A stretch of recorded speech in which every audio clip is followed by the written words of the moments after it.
All right, we are live. Stand by for 1 minute here while I get the Amazon one going.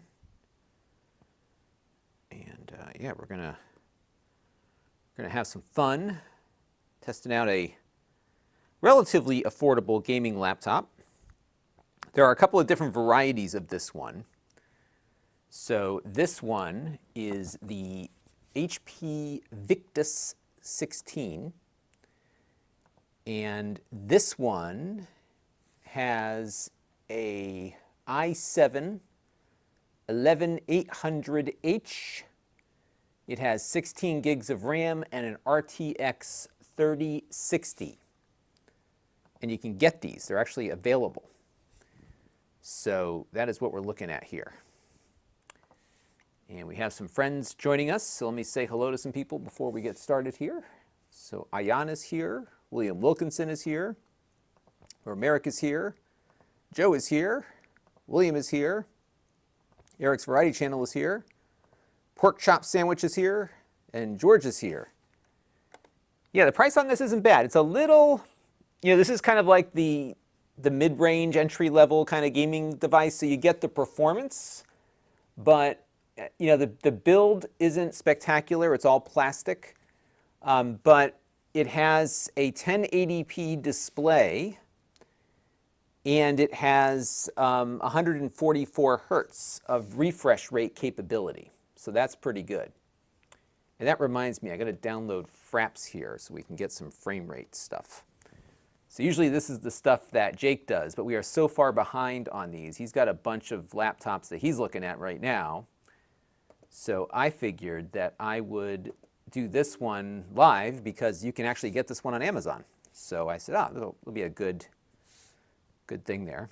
And I'm going to be seeing Eric's Variety Channel and a few other folks in Connecticut. That's right, because we have Retro World Expo next weekend. I'll be doing a presentation Sunday night. Sina is here as well. And we're just going to install Fraps here real quick so we can get like a little frame counter going. And I think I canceled it too quickly. Let's try it again. And this one came, by the way, with Windows 7 installed. So this is the first review unit that I have received with Windows 11, not Windows 7. And I'm not digging the middle thing, so I'm going to move it over to the left. It keeps moving, like the start menu starts in the middle, and then as you add things, it moves over. And I'm just a stick in the mud, so I kind of like things the way they were. So I'm gonna mess around with that, but we'll get to that in a little bit. So first thing we're gonna do is run Fraps. I will say that I like the launcher on Windows 11 a lot better. I think it's less cluttered because you always had to do like configurations and stuff to get it working. So I kind of like how it's been functioning much better. Just the only thing is you can keep it on the left, which I'm going to do. You can just have everything slide over to the left, and then it'll go out that way. So it's the difference between like centering your text on a word processor versus having it aligned to the left. And Ayan's having a problem. Yes, a lot of people are going to run into this issue. So yeah, I want to say, didn't they extend it out to the 7th generation? Maybe they didn't. So I can install it on my machines, except my two that I built, this one that I broadcast from and my one upstairs, both I have to do some BIOS changes to get the TPM chip enabled, so I'll have to do that. But I'm not ready to do it yet. When the vMix guys tell me that I can upgrade my machine, that's when I'll do it. Broman just joined us on Amazon. Hello there. All right, so first thing we're going to do is run some benchmarks on this. And what I've got here is my little Steam drive. So what we do here on the channel, because we review so many computers, is we download a bunch of games onto external hard drives so that we don't have to keep downloading stuff over and over again. I've got a pretty quick connection, but if it's quicker, just install stuff on the drive. So what you can do on Steam, one of the things I love about Steam is that everything is so portable. So all I have to do here is just click plus and point it at the directory where these games are. And once you do that, you suddenly get all your games accessible to you. And there are a few updates that are running, so we'll let those download real quick, and then we'll get to work, as they say. So there you go. And Eric has the same problem and that's with the one that I sold you, Eric, right? So that one can't go to Windows 11. That's crazy. So I'm hoping that they support Windows 10 for a while longer. I'm going to stay on 10, especially on my broadcast machine, until it's like really ready to go. Porkchop likes that suggestion. Yeah, the only thing I would say about this is that what's happening now is that a lot of these games are getting optimized for the new consoles where they know they've got a really fast NVMe drive. So you're going to hit some bottlenecks with some of the newer games at some point in the near future. But for now, it's pretty good. Now, inside of this one, this has 2 RAM slots. And this one has got 16 gigabytes, so it's configured in dual channel. It's got 2 8-gigabyte modules, DDR4 3200. You can put in 2 NVMe drives. Now, I believe this one has an Optane module in one slot and an NVMe in the other, but you could, swap out whatever you want. So you've got 2 NVMe's in here. One of them will support PCI Express 4, the other one, the older version 3. So if you have a Generation 4 drive, you got to put it on the right side, and the left side will work with whatever, except the 4. Jorge says security is the #1 concern. Yep, it's good to be concerned about that because that is an issue. Absolutely. So you want to keep your Windows computers up to date constantly. Whenever you see that update, update. Never skip on updates. Nintendo fan is here. I haven't said hello to everybody yet, so here I am. I'm actually visible, but I thought most people like to look at the computer rather than me.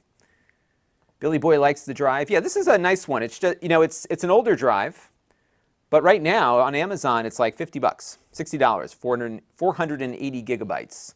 So the newer ones are faster, but for the stuff that we do with testing, this works fine. And I can keep it here on the desk, and whenever I've got a computer to test. And then what's also nice is that you can just copy the data from one drive to the other and just carry it over. And of course, everything is encrypted to Steam. So Nintendo fan is here. Hello. We're just doing a couple of updates before we get started so we can get a good benchmark on this. So we're going to start with the 3D Mark benchmarks. We're going to do 2 of them. We're going to run Time Spy, and we're going to run Wildlife. Those are the 2 we're going to run. And then after that, we'll play some games.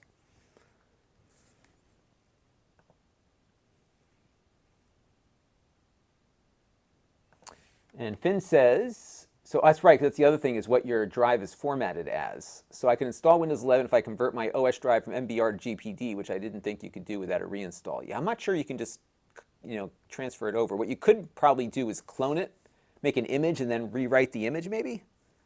I'm not sure. Yeah, I think a lot of people are going to run into these kinds of bottlenecks, even if their computer can handle it. Sina says there was a lot of resistance to upgrade to Windows 8 from Windows 7. I don't think we're going to see as much because honestly, and I've played around with Windows 11 a little bit before this computer showed up, but Windows 11 is very much it's like a refresh of 10. So it keeps everything that was good about 10, and I think it actually improves things. So this start menu works a lot better. It's simpler. You don't have all those stupid things that you have to keep moving around, so it makes sense. In some ways, it actually reminds me of how Chrome OS is doing their start menu. So it's a lot simpler. And if you want to pin something, you can pin it here, but you can also pin it to the taskbar as well. So you can see right now, mail here is pinned to the start menu, but I could unpin it, and then I have to dive in and find it. But if you go to all apps here, it'll give you every app that's on your thing. And so let's say I wanted to put Project Wingman on my start menu, so I could pin it to the start. And if I go back to here, Project Wingman is now here on the start. and then I can pin it even to the something else. And then I also have Game Pass installed, so if there's any requests later after we get through the stuff we usually look at, we'll take a look at some other games. So let's just wait for this to finish updating, which it did. And oh, I didn't mean to start this one, so we'll come back to this in a second. I'm excited about this one because this plays on the Xbox. It's in Game Pass, and it also runs on the PC in VR. So it's a pretty fun airplane game. But we're going to play this in a minute. But before I wanted to get to let's just watch the little thing here. Because I didn't pair up my game controller yet either, so maybe we'll come back to this in a minute. All right, we're going to come back to this one. Don't worry, we are going to play this one because it's on my list of things to try out. Because I haven't played it yet, and I was eager to give it a shot. Okay, so first thing we're going to do is a benchmark. So let's go home. And I don't like how much this display flops around. That's my only gripe with this one so far. And I think this laptop just kind of reinforces something we talk about a lot on the channel, which is you can get a powerful computer for a lower price than a premium one with the same guts, but you have compromises on build quality, display quality, battery life, size, and girth, right? Those are all the things that you kind of give up for paying less. But I think for a lot of people, that's fine. Fine with me. And Claudius here is noticing the hinge issues. Yeah, I got to say, Lenovo has done some really good work on their industrial design at this midpoint in the market. I'm really impressed with the mid-range Lenovo's right now. Brandon wants to know if I'm going to do anything on Windows 11. I might. You know what the problem is? I don't think a lot of people are going to update Windows to Windows 11 until they get a new computer. But I was going to do a video, like a live stream, and then like a video recap. Because I don't yet have Windows 11 on this one. This is my Microsoft Surface Laptop Go. So I think I might do something where we do that. I don't see any compelling reason for anyone to upgrade at this moment in time. So I think for the most part, at least for the next 6 to 8 months, I'm going to recommend that people don't upgrade just because there's no big reason to do so. You know, if you want the latest and greatest, go for it. But as I think a lot of early adopters found, especially on AMD processors, there's been some performance issues and that sort of thing. So, yeah. I don't know if I said hello to the Nintendo fan on the Amazon chat, but hello if I didn't say hello. And David Langley is here. You're not late. We just got started, so we're just getting going here. And George is here. Yeah, 11 feels it feels like a much more subdued upgrade. Like it doesn't feel much different than 10, other than the fact that I think they made the start menu better. I just don't like the centered thing here. I'm going to move everything over to the left. That's about all I'm going to change on it. And Jassy is here. Hello there. Yeah, so we're going to do a couple of benchmarks first, and then we'll load up some games, see how it does.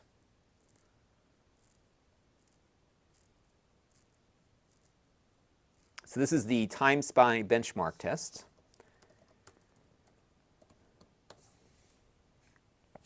Quake says this will be cool. Yeah, it's always fun. I like getting these laptops in because, you know, a lot of times people want something powerful like a gaming laptop but don't want to spend $2,000. So it's fun to see what, you know, like $1,200 will get you. And the specs on this one for the Amazon viewers are, this one's spec'd a little higher than what Amazon is offering. So you're going to see slightly better performance here than what you get for the one that's on Amazon. And we'll let this kind of run its course.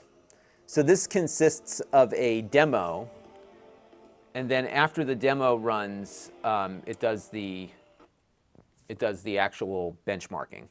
And they do this, first of all, just to show you some cool graphics, but it also basically gets the computer into a state where it's warmed up.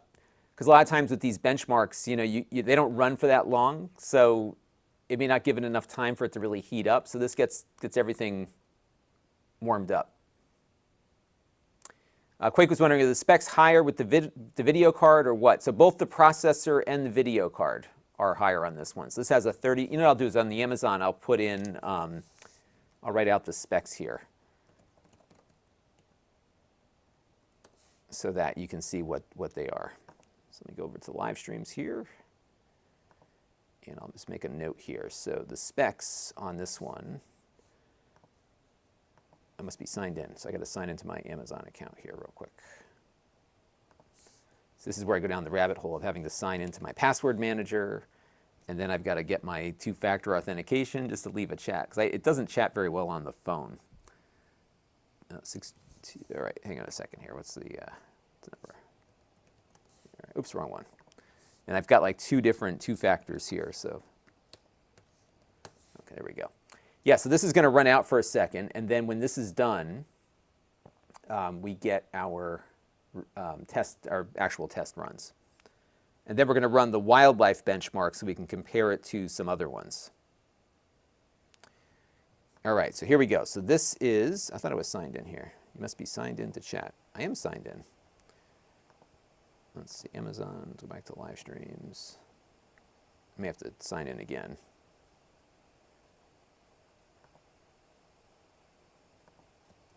Sign in, okay, there we go. You gotta sign in with this one. All right. Yeah, those fans are starting to cook on this one. You know what's funny is that MacBook Pro that I just got makes no noise at all. It has fans, you just don't hear them. All right, so this is an i7 11800H, 16 gigabytes of RAM with a 3060 GPU. Oops, shoot, wrong, darn it, wrong thing. Sorry, wrong.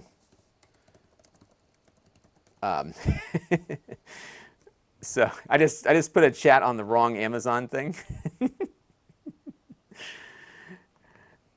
Hang on, let me get out of here and so sorry.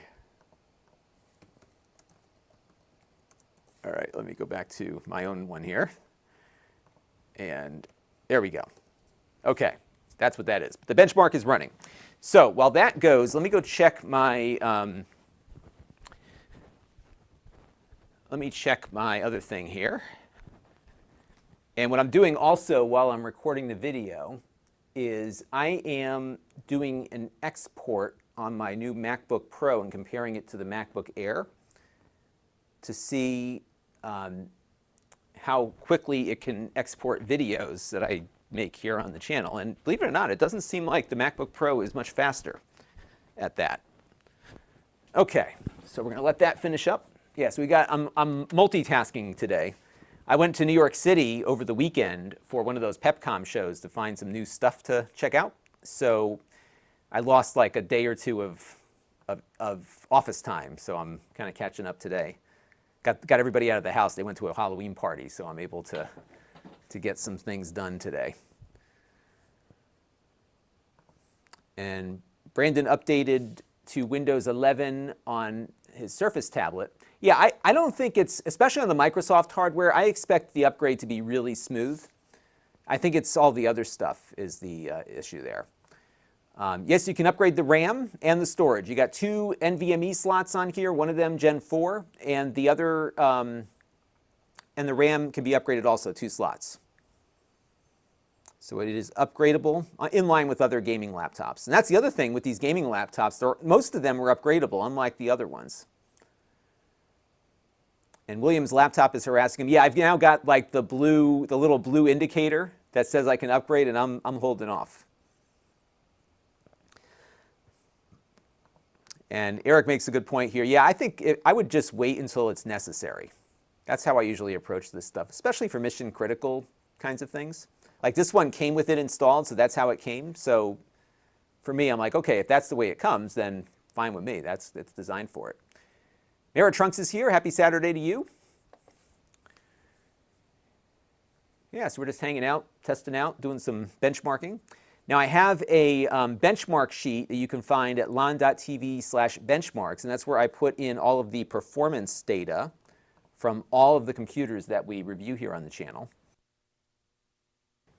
And what I'm about to do now is load in the Time Spy benchmark on this HP. And this is the Victus 16. And we got a very good score, 7,357. And this one is coming in just under. So here's an interesting story, right? This is coming in just under the fancy top-of-the-line gaming laptop I bought 2.5, 3 years ago. So it gives you an idea as to, like, you know, how quickly technology continues to move insofar as performance is concerned. So this is a 3060 with an i7 11800H, I believe. Yep. And we got a good score. I'm happy with this score, 7,357. Now, if you look at, again, Lon.TV/benchmarks, and you can compare this to some of the other ones that I have tested recently, same benchmark. And we got 46.5 frames per second on graphic test 1, 39.87 FPS on graphics test 2, and the CPU test came in at 33.20 frames per second. So, boom. All right, so now, again, Lon.TV/benchmarks if you want to see what I just typed in. Okay, so now we're going to run the wildlife test, which is another fun one. And what's neat about wildlife is that it will give you a cross-platform comparison.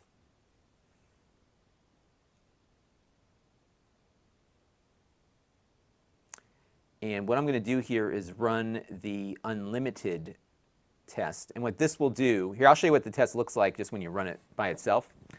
But you get a slightly more accurate result when you do the unlimited one. So watch what we'll do here. We're going to run the visual one first, and then we'll see what the score looks like on the other one. The fan noise on this is not offensive. And what I will run offline is the 3D Mark stress test. They have a stress test that runs one of these benchmarks over and over again to see if you have any performance reduction.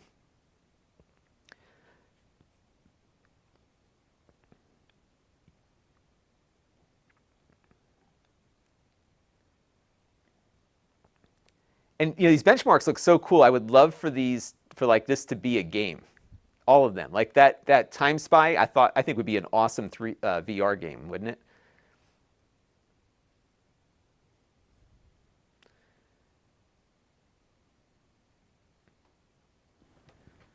All right, we're going to let this run out here. Give it a second here.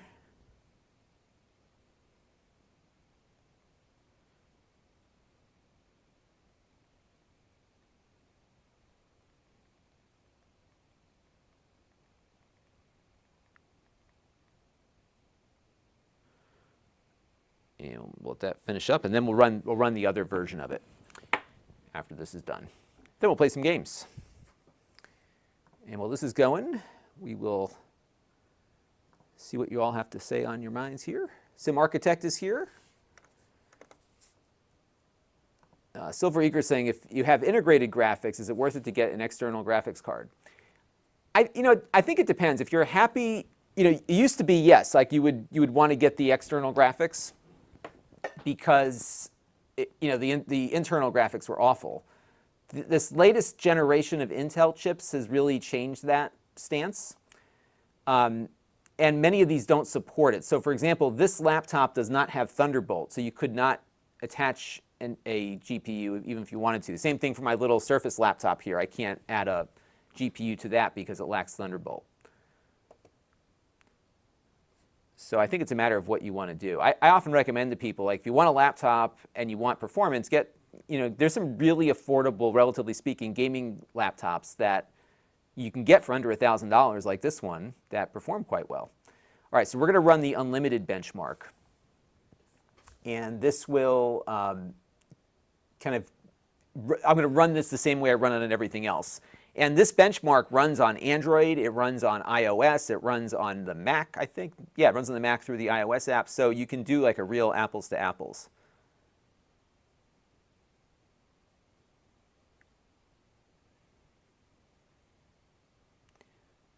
So this is the same test you just saw running, but what's going to happen now is it's just going to render it in these little boxes on screen, so you're not actually going to see where it's going to go. Quake wants to know, do I have a link to where you can find the i7 version? I do not at this exact moment, but I can get one for you. If you want to email me at lon@lon.tv, I will track it down for you. Okay, so this is the score on wildlife. And of note here is going to be the fact that the MacBook Pro with its ARM processor will likely be faster than this.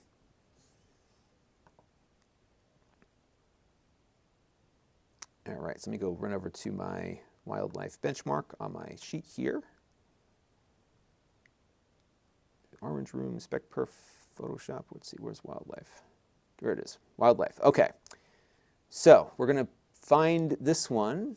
This one actually did pretty respectably. And if you go to my, this might be a good answer to the question from Silver Eagle Gamer.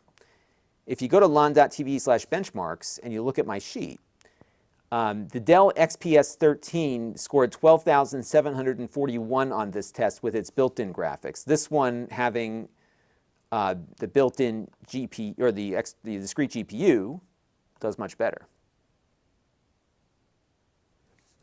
All right, so now we're going to find let's see, this is the HP Victus 16. So Quake, unfortunately, this spec is not on Amazon at the moment, and I just don't have the link handy for where you can find this exact spec. So when I'm done today, if you want to send me an email, I'll get you that. I want to get through getting some footage captured. Okay, so this is an i7 11800H. I think it's a 6-core processor, if I'm not mistaken. With a 3060, we get a score of 44,685, or 267.58 FPS. So performed pretty well. Okay, so now we're going to run the higher end version of this, because when you get into this kind of spec, like when you get from built-in graphics to discrete, you start to see some variation. So we're going to run the unlimited one now. And then we'll have a good comparative to see how it performs against other stuff.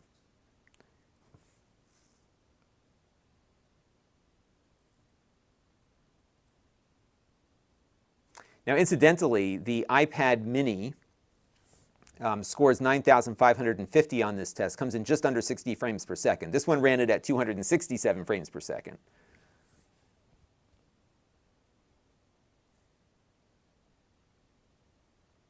And this test will run similar to how the other one did.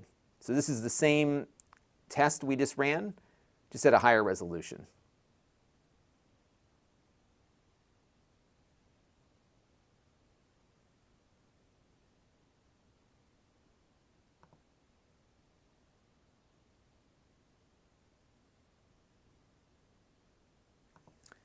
And SimArchitect brings up a good point here. Yeah, they don't make it easy, do they?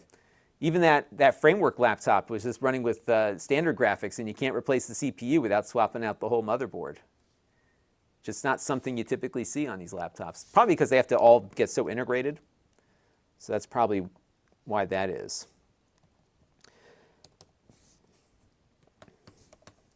Okay, so this one came in at 14,363 on the extreme test at 86.01 FPS.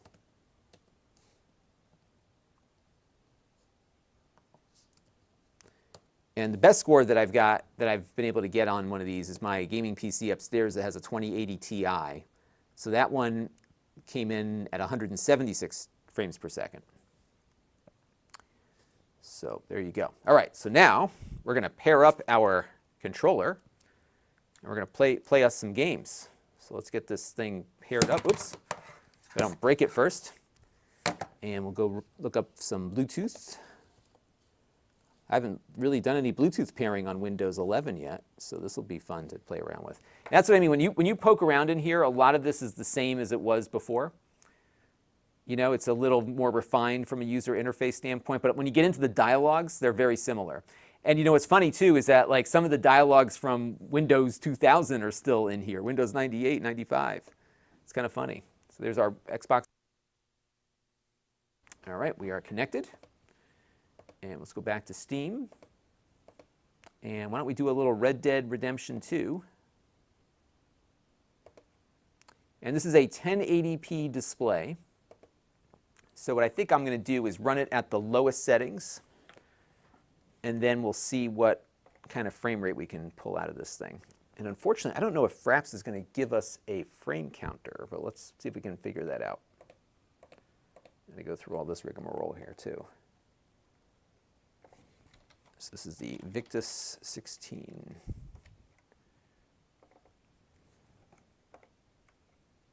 And I'll zoom the camera in a little bit too so you can get a better view. I like to shoot the screen directly so we can get kind of a sense as to what it looks like framed in the laptop. I guess you could always capture directly, but I kind of prefer to have a little.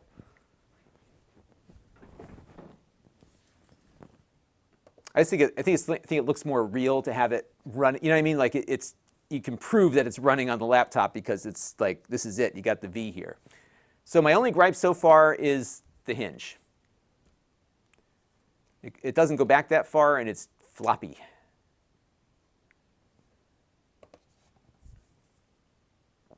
So that's my only caution on this one is that at the moment.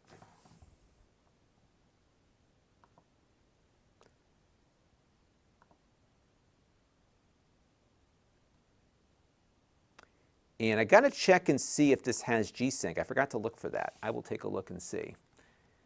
I think it is in the sense that it will dynamically adjust the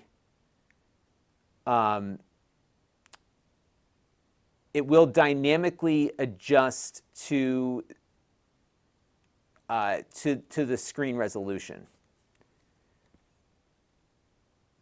So it will adjust it down, right? In addition to adjusting it in the upward direction, so it will always try to get the best outcome. And we'll let this load up here.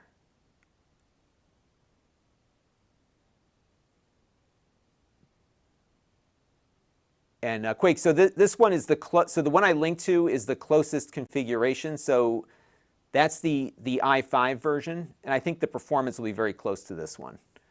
It's challenging because they never offer the same SKUs everywhere, so it's always a hit or miss on some of this stuff. Okay, so let's go over to graphics first. And we're going to turn the VSync off. And what I'm going to do is set it to favoring performance. And I'm going to do that because this will give us an idea. You know, when I've got like a 4K display, I like to see what we can get going here, but I also like to just put everything at a setting that can be replicated. So if we say favor performance, that's kind of the lowest settings. And now we've got the ability to say, okay, here it is, maximum performance you can expect out of this configuration is X.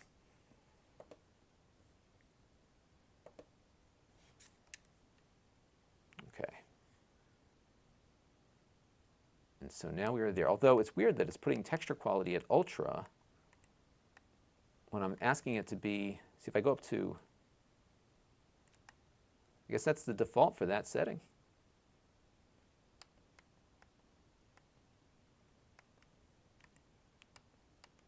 All right, let's readjust this because, yeah, see that? It goes right back to ultra.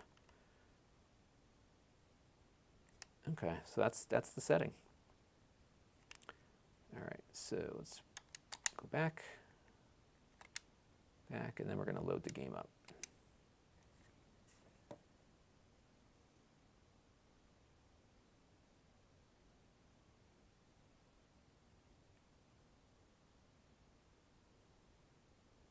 So Mark Smith wants to know, is the Victus name new? Yes, this is this is replacing the Pavilion gaming laptop. So this is like the new Pavilion. So it's in that price category.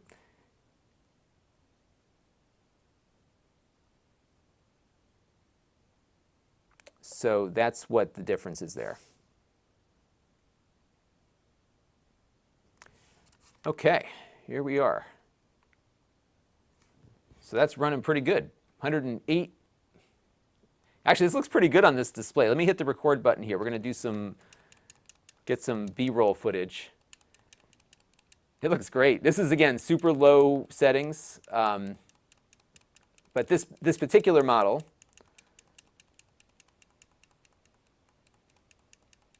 that was weird. Did you see that flash right there? What was that all about?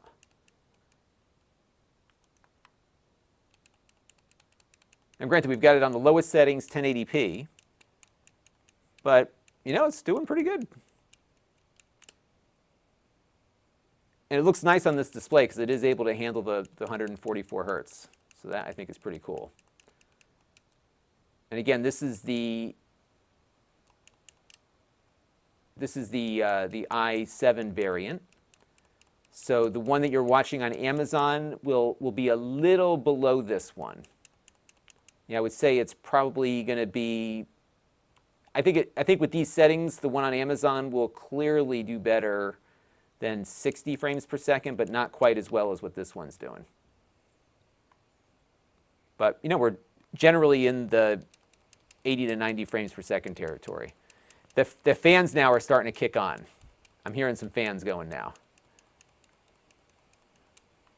Here comes the train. Can I get run over by the train? I heard during the pandemic that people were having meetings in this game, like they were meeting up in the game to go over stuff, which I think is pretty fun. Meet me down at the saloon.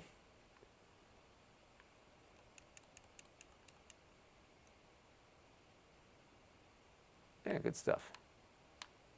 Oh, they're shooting at me. You get a new gun now? Oh, they tackled me. There you go. All right. So that's pretty good. That guy's really he's going after me here. All right, so I'm just going to log this clip. So this is going to be Red Dead 2. So that performed pretty nicely. Get my hand. My camera sometimes gets a little out of whack on this stuff. All right, there we go. So he's back. This is one game, you know, this is a game I really want to start playing. I just don't have time. So I play it as long as you just seen here to see how well it runs. Okay, so that's done. So let's take a look at some other ones that I have installed here. I think we can do, I think I have Doom Eternal on this one, don't I? Oh, I don't. What happened? Oh, you know, I copied it over. That's right. All right, so let's get that reinstalled. This might take a minute or two to just download it.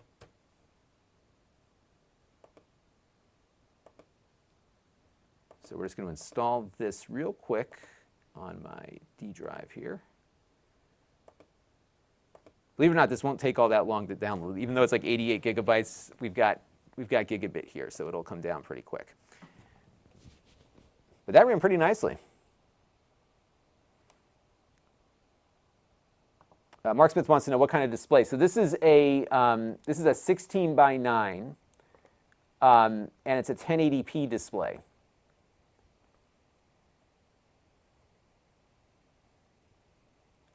So that's what this one is. And so it's wider. So, you know, for document editing and that sort of thing, you know, may not be as good. Lenovo's Legion laptop, the new one that I reviewed recently, I think it's the Slim 7. That one has a 16 by 10, which is a little taller. So that one I think would do better for productivity kinds of things. And this one, and actually all these gaming laptops, if you're doing like live video production like I do, these actually do really well at that. So that's another thing to look at. Beyond gaming is that live video production really likes these GPUs here. All right, so we're pulling the game down at 80 megabytes per second on my super fast fiber connection here. I'm just going to check my other project that I'm working on real quick and see how we're doing here. And yeah, they're running about neck and neck. So I'm exporting a video on my new MacBook Pro along with my current MacBook Air with the M1. And they're actually exporting this video at the same speed.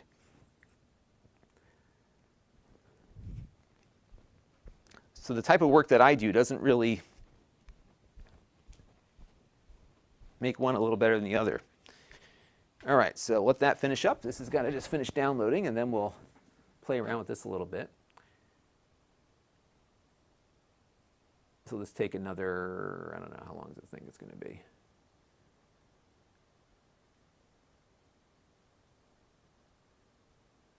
Another 5 minutes or so.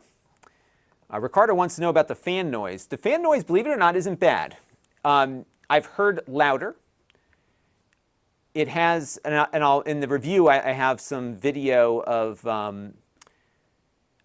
I've got some video of a teardown that they did on HP's YouTube channel. So I'll show you what the fans look like. But so far, it's not offensive. You can't avoid the fan noise, but it's not as bad as what I've seen in other gaming laptops. And it's got a rear exhaust. I got so much stuff plugged into it, I can't show it to you at this very moment. What I could probably do, actually, is get my phone going here and do that. Let's go over to the NDI camera here. And I'll add the camera to the mix. Here, I'll show you the back of it so you can get a feel for what that looks like in the back. And let me get it around the back here. So let's go pull up camera 10. So this is what the back looks like. So you've got these two, actually the whole back here looks like an exhaust.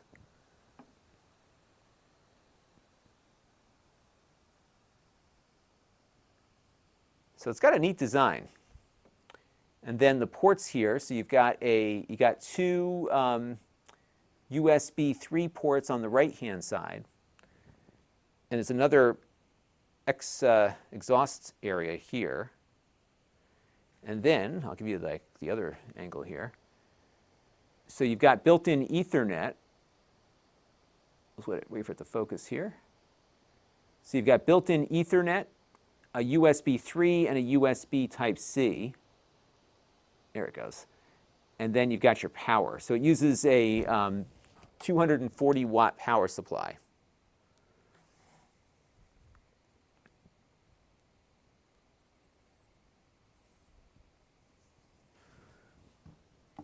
So that is what you get there. And we're just waiting for this game to finish its download, and we'll take a look at that.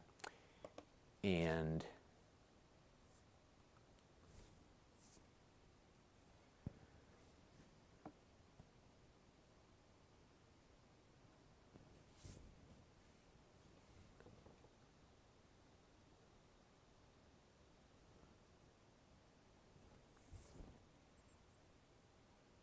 hang on one second, everybody. I gotta grab this call.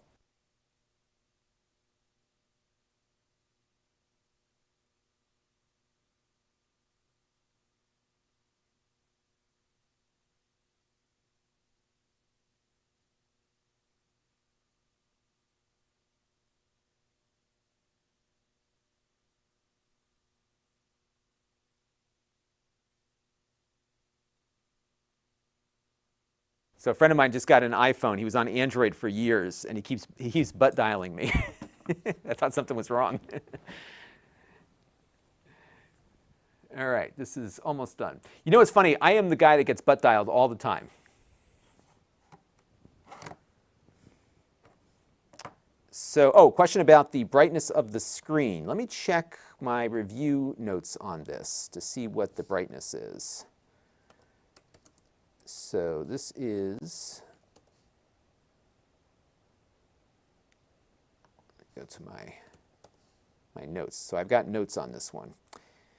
So the brightness on this, I think they've got, something on this here. Let's see. Nits. Okay, so the nits on the display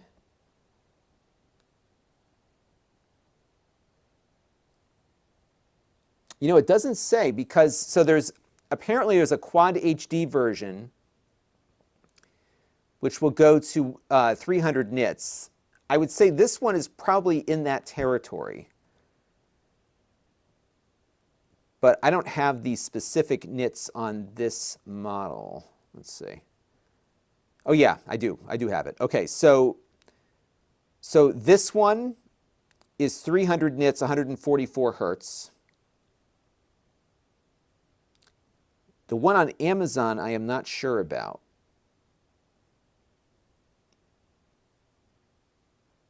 Because they sell these things in like a million different configurations.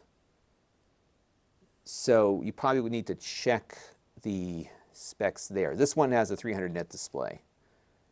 So let me see, Victus 16. I'll take a look at the one that we have featured right now.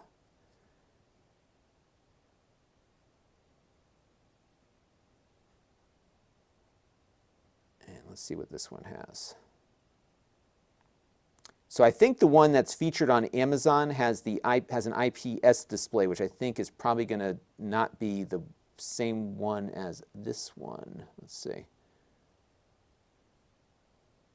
Same resolution.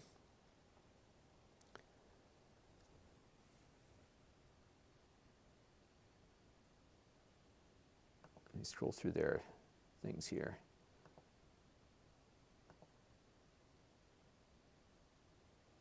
I'm just looking through here to see which display this one has. They aren't clear. I'm guessing that the one on Amazon is probably not the 144 hertz, because they would have probably said that in the specs.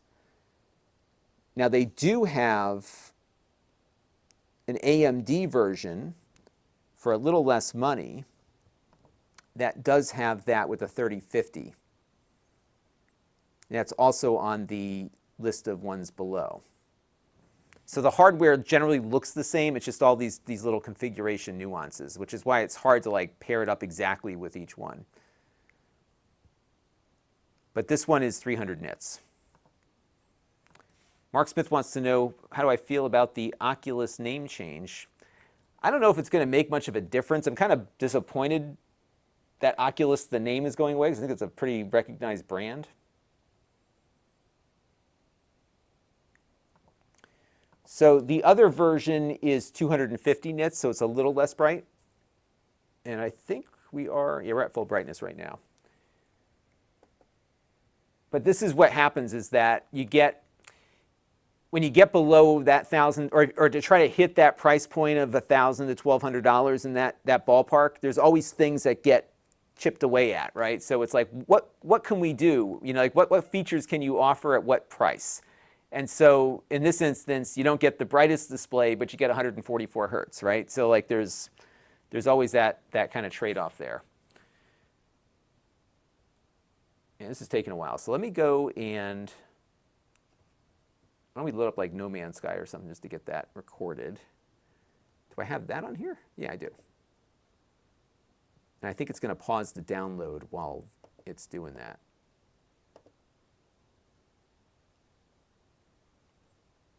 This one's got to do another little update.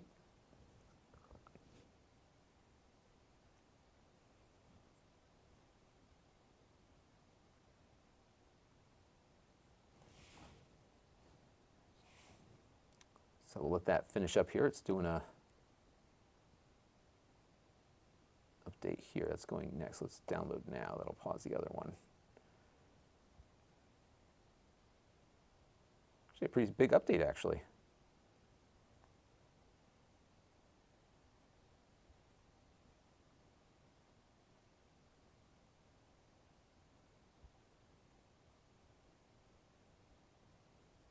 All right, this is update after update here. You know, it's funny, I set this one up ahead of time so we wouldn't have to do any updates, but here we are updating again.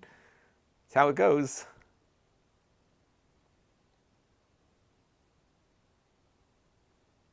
So we'll let that finish up here for a second.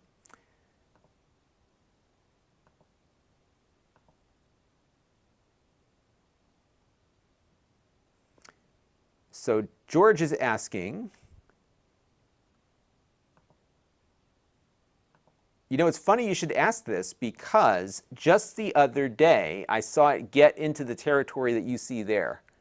But yeah, I never see it generally go higher than that typically. And you know, I did a video about this recently because I don't think most sites that you connect with when you've got a 2 or 3 gigabit connection can actually handle giving you that much data all at once. So I think what it's really about is just the capacity in your home to be able to do all this stuff simultaneously, right? That seems to be what the advantage of it is. Because I can be streaming this out. I'm probably doing about 12 megabits upstream between Amazon and Google right now, YouTube. All right, so we're going to run this one also at 1080p at lowest settings and just see what we get.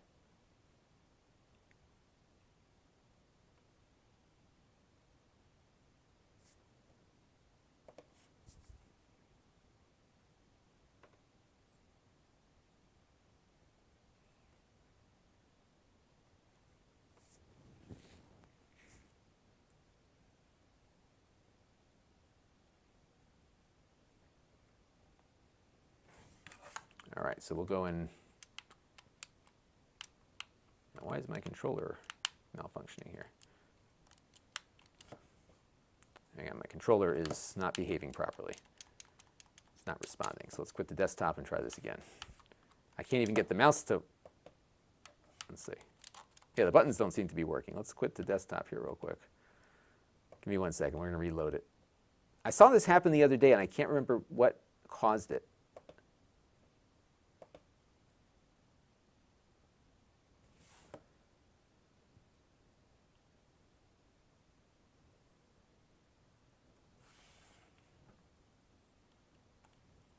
But performance-wise, this one seems pretty good. And again, you got to look at the specs before you buy one of these things because there's a million different configurations available.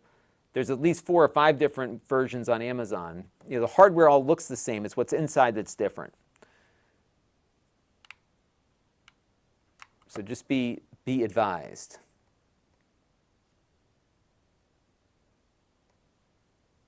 And William Wilkinson, looks like you're getting back to work. That's great to hear. Congratulations. Okay, bear with me for 1 second, folks. I just got to go stop something else on the other side of the room. It looks like both things finished, and I think they probably finished at around the same time. So I'll review that tape a little later.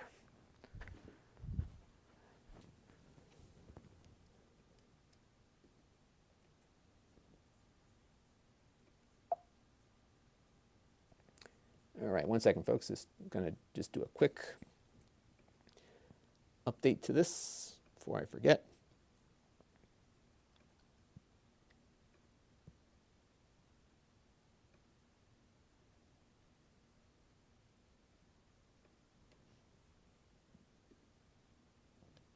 And I'll be right back over there.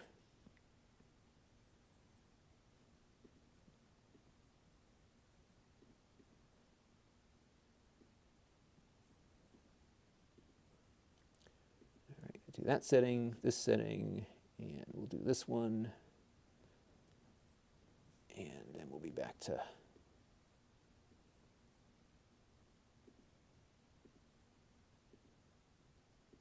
set that, turn this off. Yes, I'm pretty happy with my new MacBook Pro. To be honest, I probably didn't need to get the M1 Max for what I do, but I figured it's probably good to, because I only buy these things once every 5 years or so, it's probably good to get this one.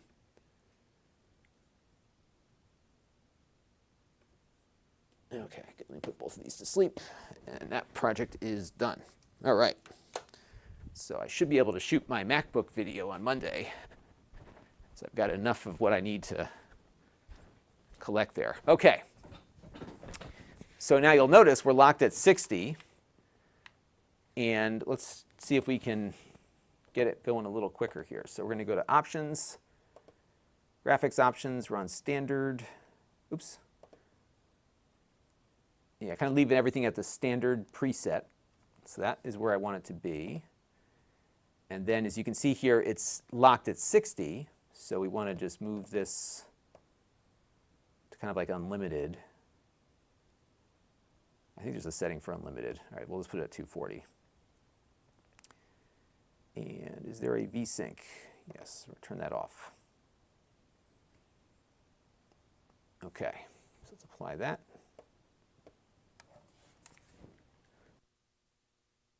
All right.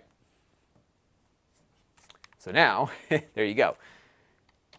And again, that's with this configuration, you'll see, slightly less on the one that's linked to on Amazon.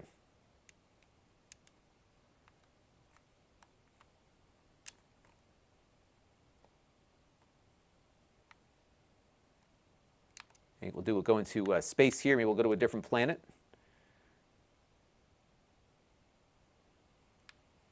And the fans are kicking on.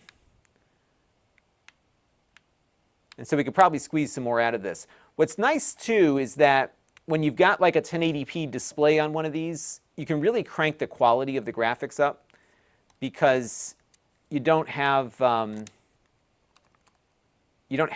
like a 4K display that you're trying to get going there. It actually looks very nice. I think if you can opt for the high refresh rate display, it's definitely worth doing.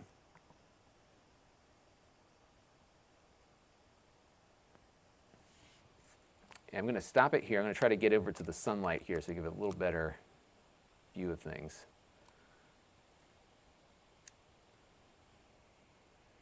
What I love about this game is that there's so much to explore. Like, every planet's different, every galaxy is different. You kind of have to like chart your own course as to what you want to do in the game, because it's just kind of like a sandbox where they'll give you stuff to do in it.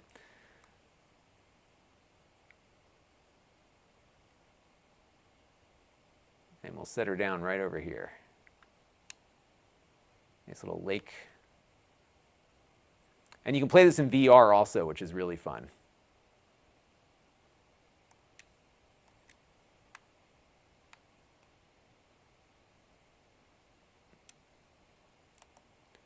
Get a view of that lake before the superheated storm hits us.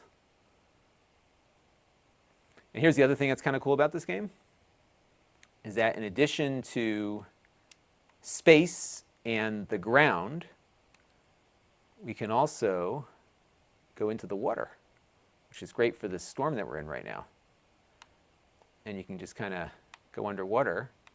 And they've got like underwater caves and all sorts of cool stuff. And all of this has been added to the game over the years. So you can build like underwater bases, and there's some really neat stuff that people have done in this game. So cool stuff. All right, so let's quit the desktop there. We got some footage. And we'll jump out to Doom Eternal here. Get Doom Eternal downloaded. Sorry about that. I thought I had downloaded it before, but I guess I had not.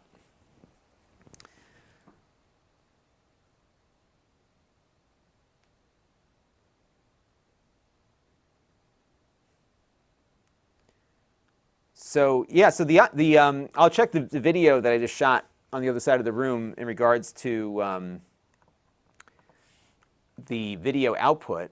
It doesn't appear that the MacBook Pro actually exports video, at least my videos, any quicker than the Air, believe it or not, which surprised me. I'll double check it. I think it's going to be very marginal. So I just looked over there. The Pro was done and the Air was done at the same time. And they started at exactly the same time too. So yeah, and I think what it is that the M1 Max is the same M1 as the Air and the M1 MacBook Pro 13 is. It's just the number of cores. So this new one has more M1 cores, but at the heart, and we saw this on the thing that we did, the one that we ran the Geekbench on it, the core speed is identical, single core speed, between the big expensive Pro and the less expensive Air. So it's just a matter of how many cores you got. you know, GPU performance is, of course, better. So there is a Final Cut benchmark that I ran where the MacBook M1 Max did significantly outperform the Air. But the kinds of videos that I export are mostly just recompressing the video. So there's less GPU dependence there. And I think that's probably why that test did not give me anything more. So like if you're doing what I do, which is very basic kind of stuff, you know, it's probably not going to give you a big performance boost, and you might be okay with the Pro, the M1 Pro versus the M1 Max, right? But who knows what I'll be doing in the future? So I'm like, you know, get the top of the line. What the heck? Because I generally buy a new MacBook once every 5 years, MacBook Pro. And I'm going to do a video about this once I get it set up. So I'm going to do a video where I'm going to show you how I'm going to use the M1 MacBook Pro M1, MacBook Pro 14 with the M1 Max, whatever. It's going to be my new desktop computer down here, but it's also going to be portable. So I'm going to take my Thunderbolt thing, plug it in, and I'll light up 2 4K displays. I'll have my 10 gigabit Ethernet going off of it, and just with one port. And what's interesting is that, you know, when you look at the power consumption of this computer with a 240 watt power supply, the M1 14 MacBook Pro outperforms this with 1/3 of the power. And that's pretty remarkable. So that's the story of this, is that, you know, it's not like delivering performance that you can't get anywhere else. You can certainly buy a PC that performs as well, probably for less money, but it's the power consumption that is so much lower, which is the story. So when you think about it, if that computer can outperform this one with 1/3 of the power, what would a computer that is running at the same level of power as this one is with the Apple chipset, what would that mean performance-wise on the GPU? That's the big, I think, the big story with this.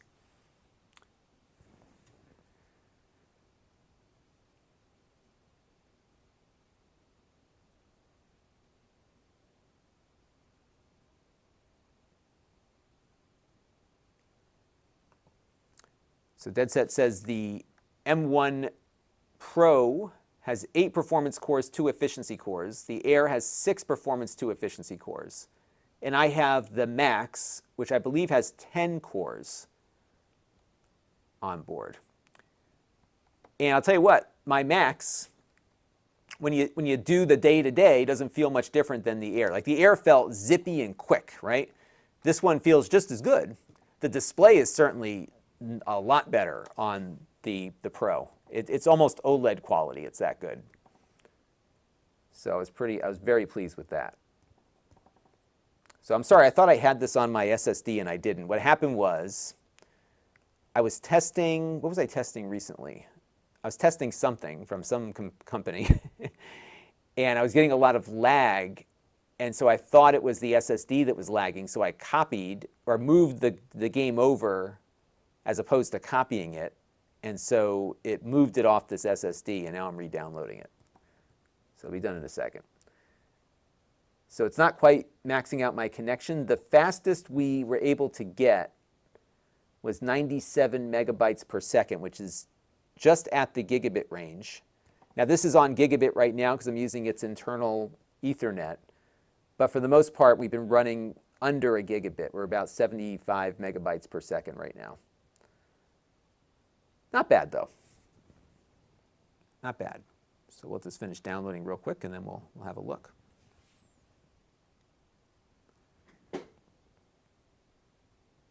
Yeah, so this is doing about half a gigabit, give or take. He's looking at my current specs on the thing there. So I got to figure out what I'm going to talk about on Monday for the live stream, everybody. You got to give me some ideas, for the wrap up. You got to give me some ideas.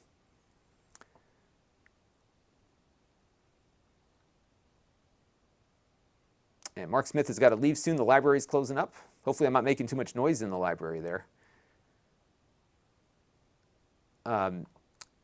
So Eric downloaded No Man's... I think I talked about that already. Yeah, it's a fun game. It's a fun game. All right, we're almost done here.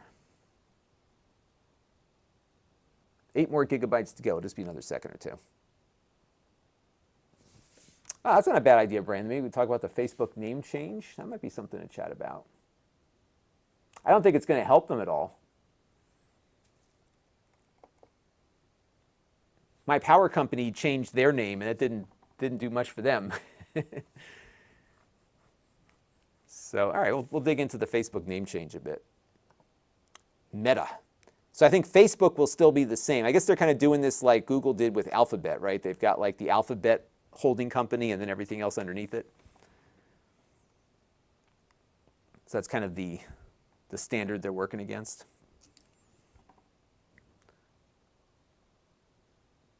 All right, we're almost there on Doom Eternal.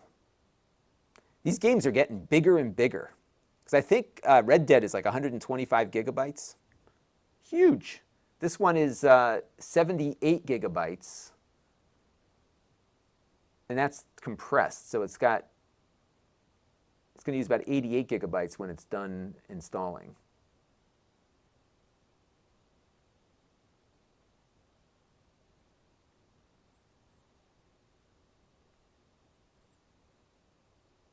And if there's anything on Game Pass you all want to see, I can grab something off of Game Pass, so let me know.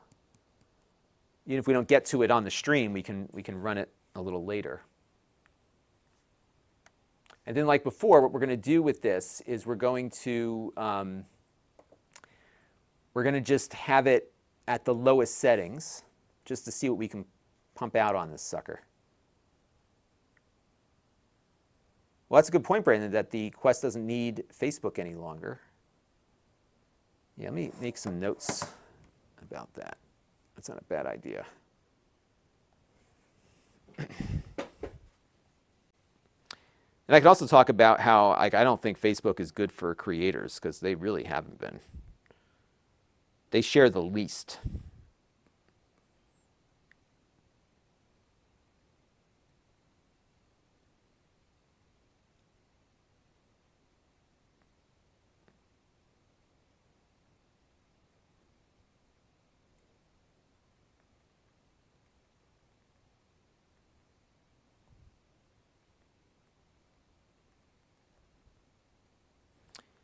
And then, so that, we got the Oculus Quest.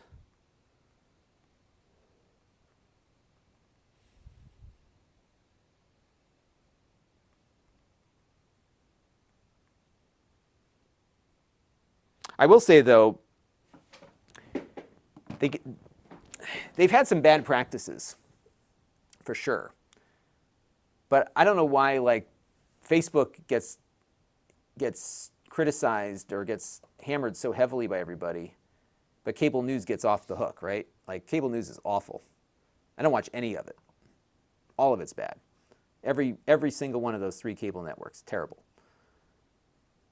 All right, here we go.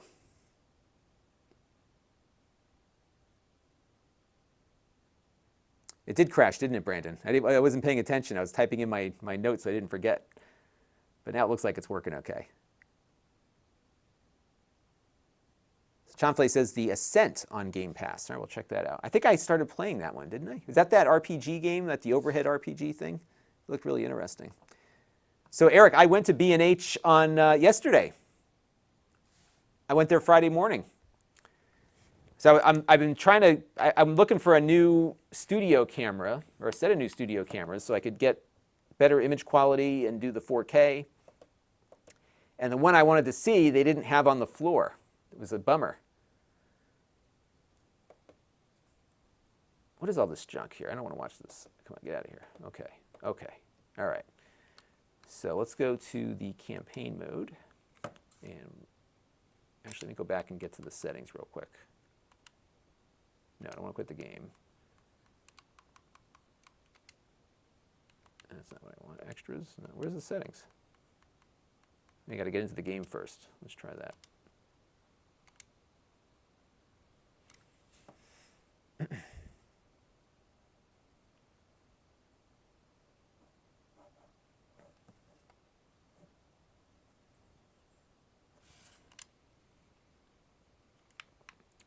All right, so let me go hit the settings here. And video. So this is weird. It says it's running at 640 by 480. It's definitely not running at that level there. All right, there we go. Okay, so vertical sync off.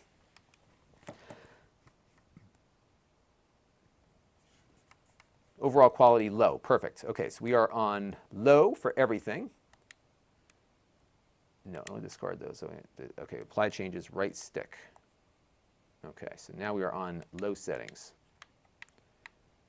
All right, so do some recording here.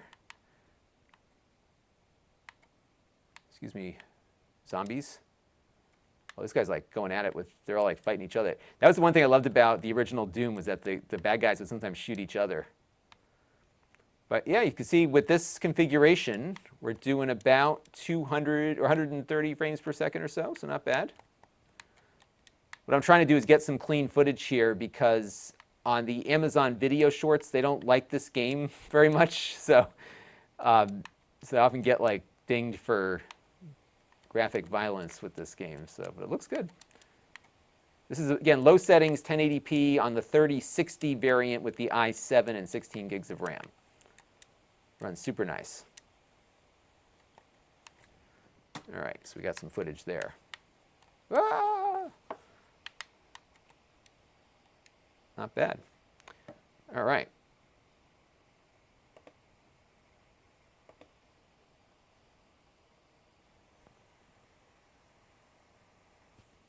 So now, let's go switch over to Game Pass, because we had that game that I downloaded earlier, which is called, what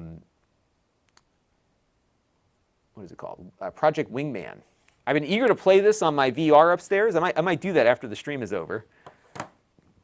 On my now, I don't know what they're going to call it, the device formerly known as the Oculus Quest 2. I have a, the wireless PC thing on the Quest now works great. So I've been really digging that. I've got my access point in the room with me there.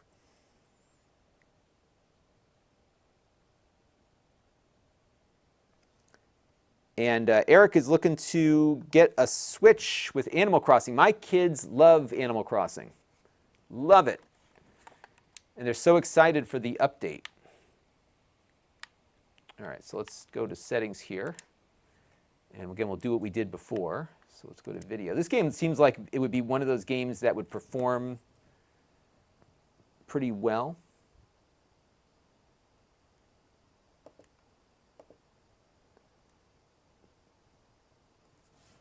And right now it's like everything's on high.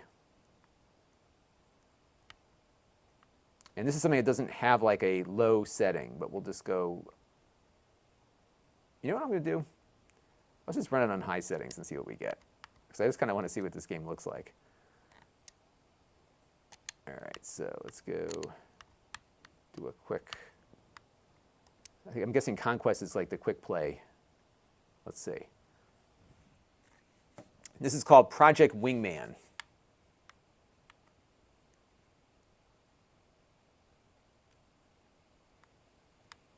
And we're flying a T-21.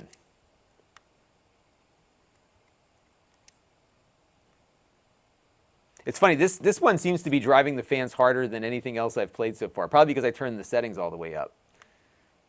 But it's still not bad. Like it's not a high-pitched fan noise.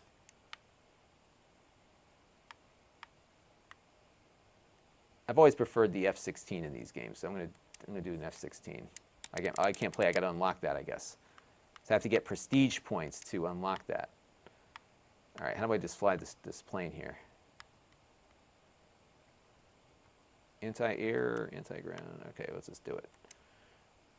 I have no idea what I'm doing.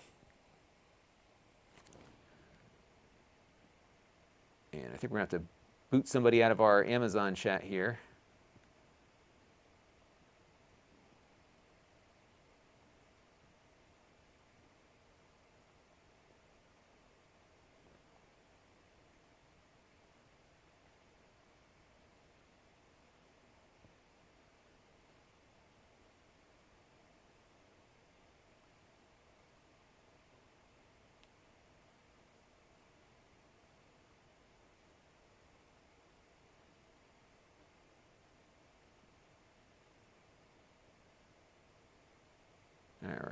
Give me a second here to fix all this junk that somebody just dropped into the Amazon chat. Okay, let's just do this. Fly the sortie. Let's see how we do. Yes, this one just showed up on Game Pass the other day. I bought this a while ago because it has a VR mode.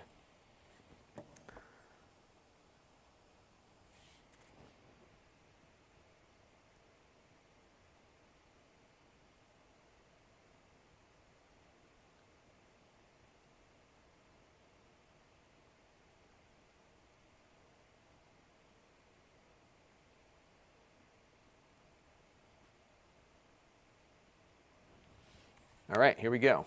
Let's take a look here. Looks pretty good. And I don't have my frame counter up though. So Fraps doesn't appear to work here. So let's see if we can get a frame counter to appear.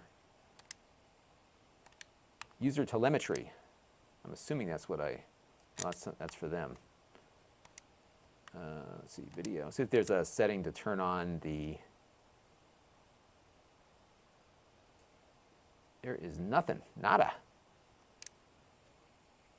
People like to see the frame rate, but I'm not able to show that. So you know what we're gonna do? We're gonna go fly this plane.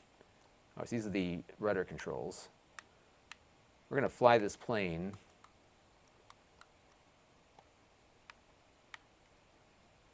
Kind of lower level here to get an idea as to how well it performs closer to the ground.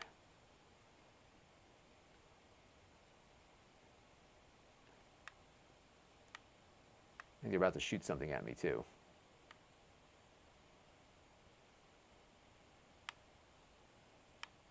So this is kind of like a like an air combat kind of game. Ace Combat.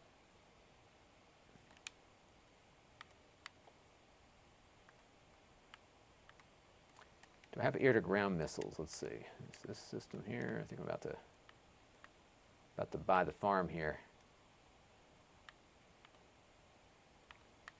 I switched to guns, Goose. Yeah.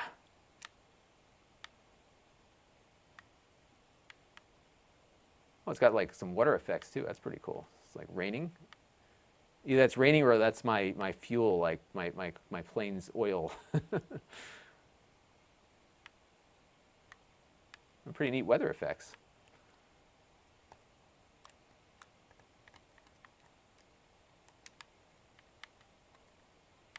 Yeah, so this one actually will play in VR. So I'm really eager to try this one out in VR. I have the Star Wars game is really cool. Rogue, what do they call that one? There we go. All right.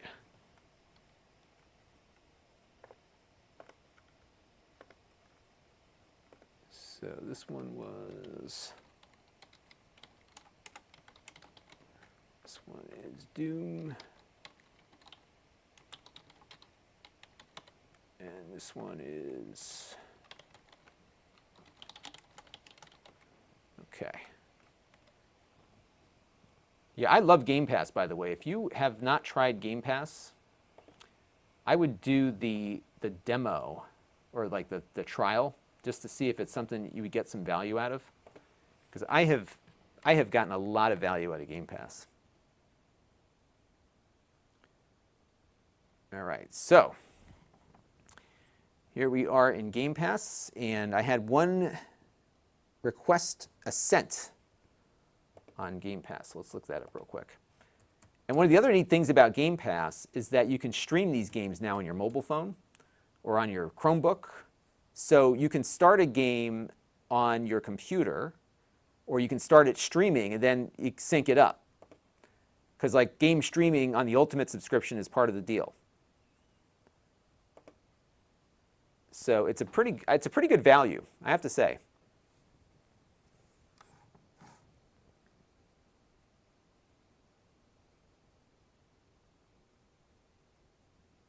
Oh, I got to use Windows key plus G. Okay, we'll do that in a minute.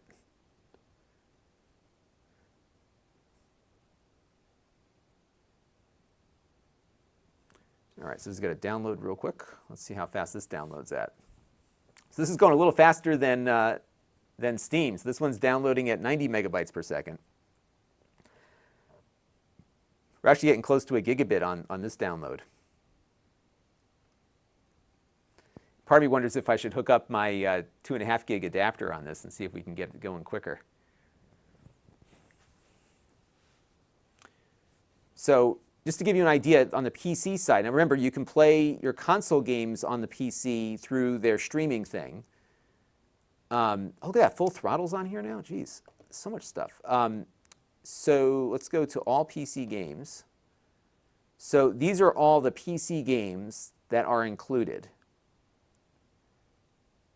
So all of these are available. I'll pull up our little Game Pass. And I think it's like, what does it cost per month? Because like you can buy 3 months for $38 right now. There's a sale, it looks like. Yeah, they've got Game Pass Ultimate 38 for 3 months. So if you were, what you do is you buy 3 of these, or 4 of these. So for a year, it's like $150 right now if you buy the 3-month card. I don't know if they've got a sale on the other one. Let me look and see if they've got a sale there.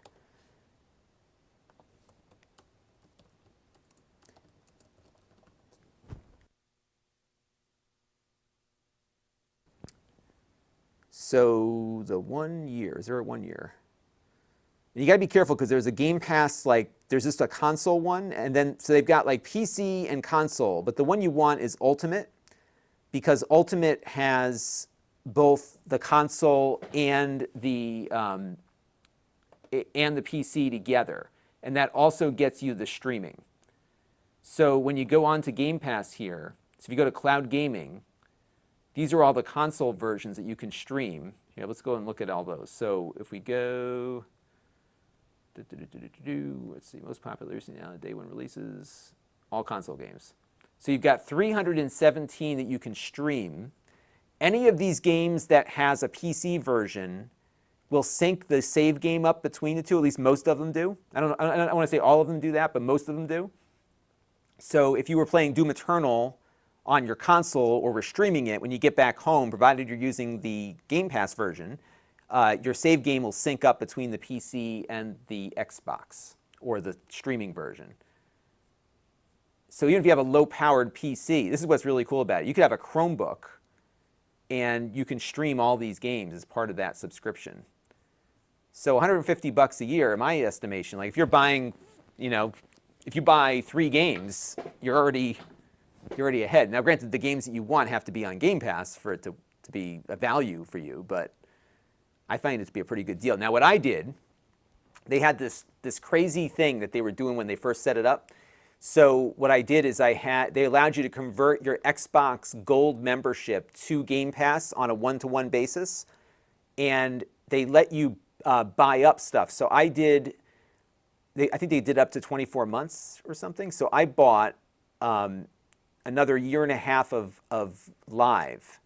So for like $200, I got 2.5 years. I'm good for at least another year before I start getting monthly charges and everything. But this is I think, good deal. $38. Try it out for 3 months. And all your save games will save. Even if you don't continue it, the games will save their save games so you can get at them later. All right, so let's try this out here with Game Pass. This is the Ascent. And Chanfley was asking us to try this out. So we'll give this a shot.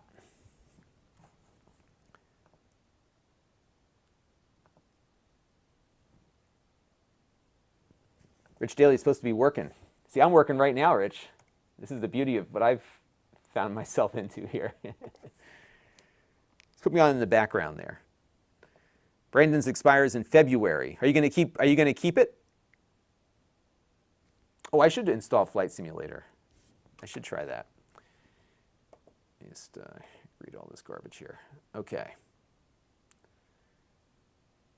Now, this is a game that works on both the Xbox console and the computer. So when you play it on the computer, when you finish whatever you're doing, go sit down on your Xbox. It's right where you left off.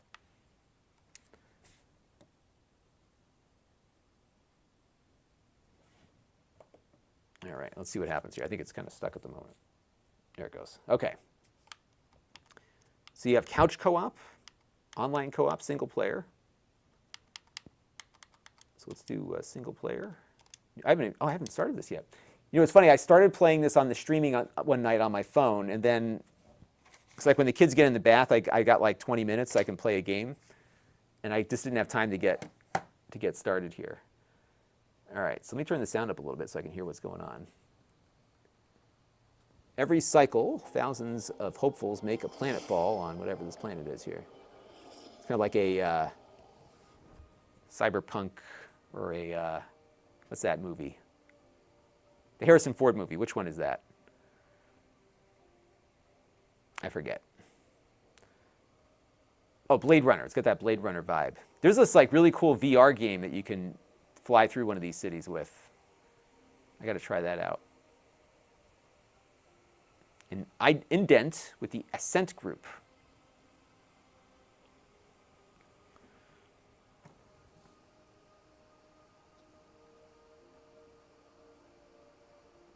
Now, one thing you can do to George's point here, and so that's one advantage of Stadia is that when you buy the game, you own it essentially.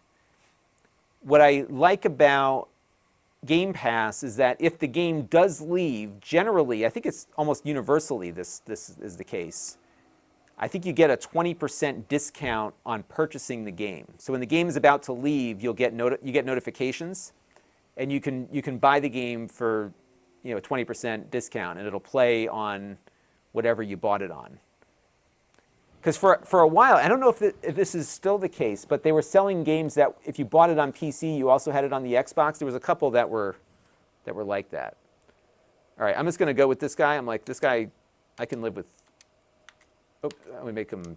I want this guy. So I'm going to say continue. We're just going to.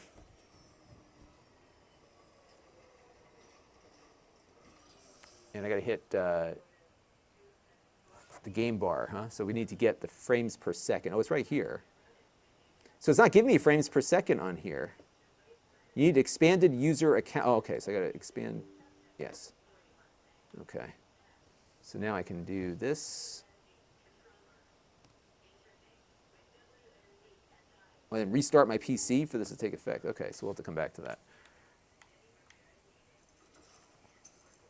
So what are our settings at here? Let's go to the settings real quick and see what we've got for graphics. So everything right now is on ultra.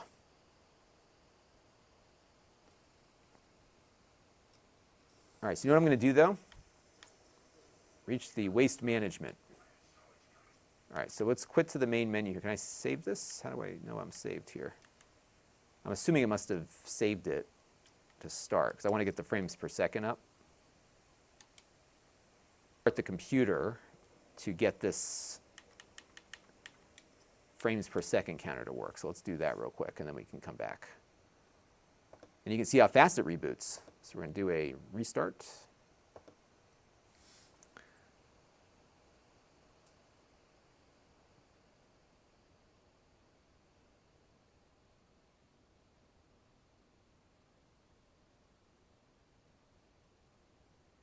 So One Man Show bought the Stadia and Cyberpunk bundle. Yeah, I guess Cyberpunk runs really well on Stadia, doesn't it? But that's the biggest problem with streaming is that you have to get your network really straightened out. And honestly, like depending on where you are in the house, one router may not cut it. So, I've got 3 access points in this house, and sometimes it's still not good enough. Especially if the kids are doing a lot of YouTube streaming or something. Wi-Fi does not share very well, so that's often an issue too. All right, so let's wait for everything to boot back up here. And we should have access now to that thing. So what was that? The game was called The Ascent. And it's got like our recently added stuff here on the menu. So we'll close out Steam for now because we're doing Game Pass. Yeah, you got to have a really good router for game streaming. The Microsoft game streaming does not come in at the resolution that Stadia does or the bit rate, so it's a little more forgiving, but it doesn't look as good. But when you're on your phone, it's fine, you know. And you can also stream. So the other thing you can do on Game Pass is you can stream to your console. So, you know, all these games, as we were playing here, like they take a long time to download, so you can stream them first and decide if you want to download it or not, which is really neat. And so, like, for example, if you wanted to try out The Ascent, you could stream it for, you know, for an hour, see if you like it. And then if it's working out for you, then you can download the full game, and then it'll carry your save over. So while you're on the console, it'll stream, as does the PC app here. All right, so now let's go back to the game bar. So now I've got the frames per second. Now how do I pin that to, I can pin this whole thing here, okay. There we go. So it's running at 107 frames per second, and this is at ultra settings. This looks pretty cool. I like the detail on the graphics. It doesn't have, it's pretty zoomed out, kind of, press B to crouch. Okay, so let's do that. All right. It's all the tutorial stuff here. This is going to be a game I get into, I think. I like these kind of games. The lighting looks really cool. I guess there's like an RPG element to this.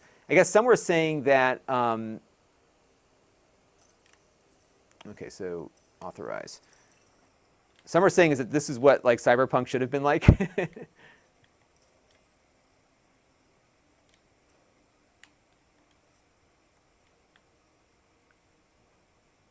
Okay, so press up at any time to learn your mission status. Okay, so let's do that real quick. Oh, look at that. That's pretty cool. So this is designed for people like me who don't have a lot of time. Like, just show me what I got to do. Map segments. Acquire one or more max zones. Your imp will automatically survey and download relevant settings. Okay, cool. And you get that in your journal. Oops. So if I can augment myself here. This is like a real this is like a cyberpunk kind of thing.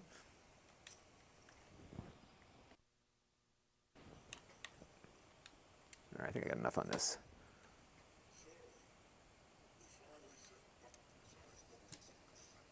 This game is called Ascent.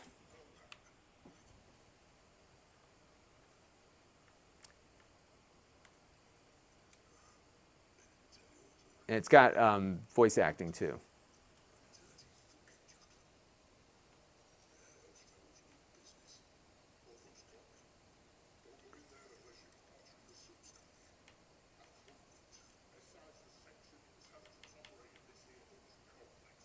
All right, so let's accept that. All right, so I probably need to pick up some some weapons or something, right? This guy doesn't have anything at all.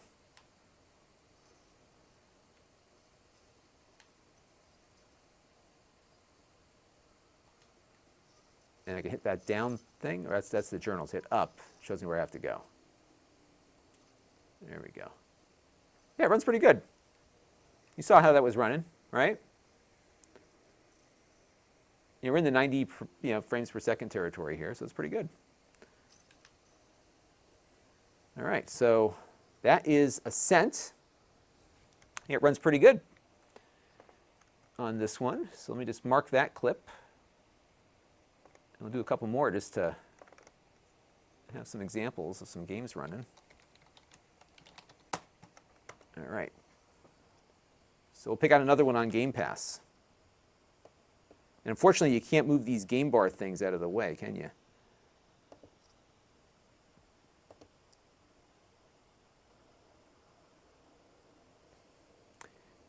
So, so on Game Pass also, if Microsoft is the publisher, my understanding is the games never go away. They stay there forever.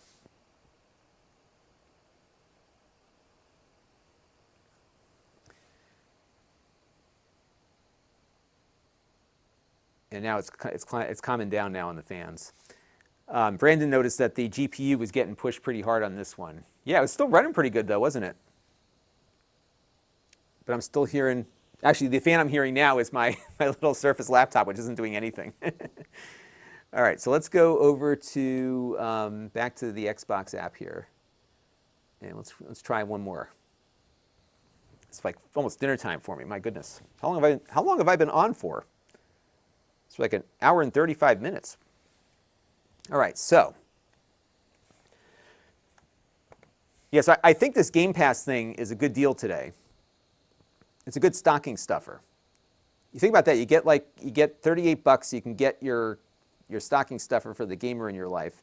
There's more games than they know what to do with.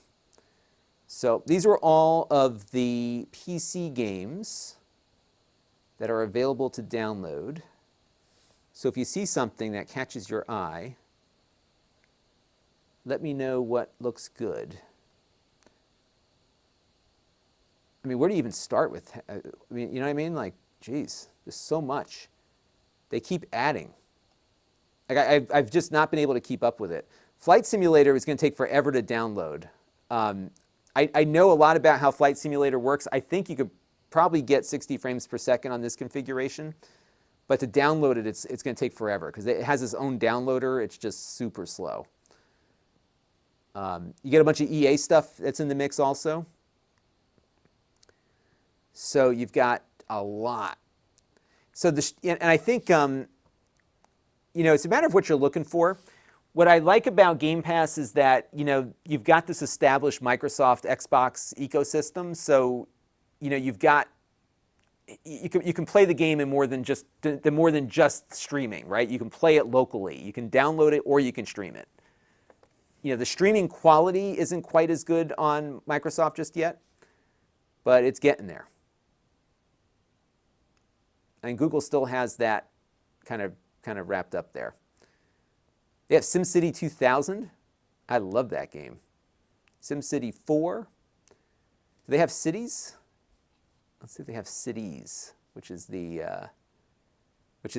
Skylines. This is like, believe it or not, this is the better version of SimCity, which is not from them.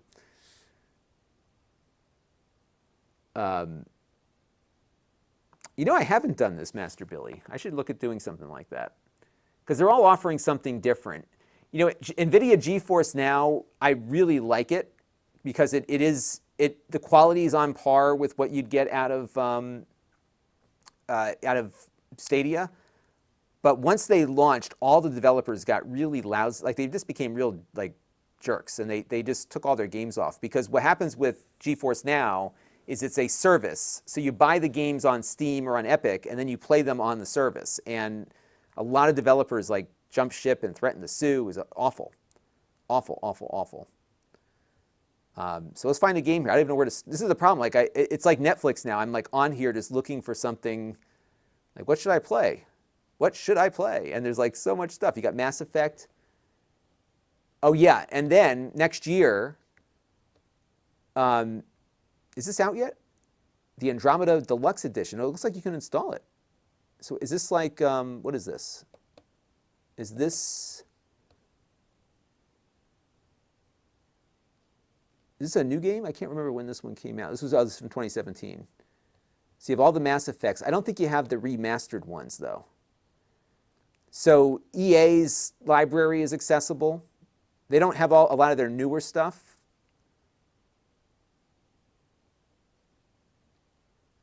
Why don't we do Star Wars games on here? There's, Star Wars Squadron's on here. Battlefront 2 is on here. Jedi Fallen Order. I'm actually in the middle of playing this one.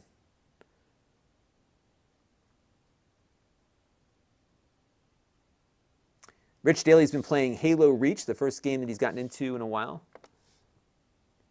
But you see that it just keeps going. And this is what you can download, let alone what you can stream. There's another 300 games you can stream. Titanfall 2, Train Sim World. I mean, look at this. It just keeps going and going. I'm not trying to sell this here. I'm just saying, like, there's a lot of value in this. All the Yakuza games. Ukulele. I just bought that on the Switch recently, I think.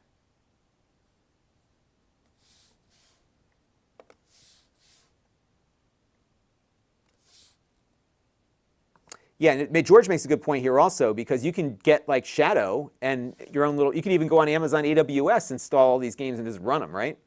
Exactly. It was crazy. Technically, you're violating your license. Like they actually put it into the licensing. You're not supposed to stream these games unless authorized. Just crazy. Skyrim, Oblivion, Morrowind. There's a fishing game. The Bard's Tale trilogy. Super Hot, Surgeon 2, All Access. Super Lucky's Tale. That's one that you could get on the Xbox. It was like a universal play kind of thing. Let's do Squadrons real quick. What the heck? Now, the one thing, though, is that when you do the EA games, you got to install the EA thing, and then so there's a little more like bureaucracy here. But and I never like, this doesn't make me feel comfortable downloading stuff. Trust us, it's going to be fine. So you do have to log in, I think, with your EA account.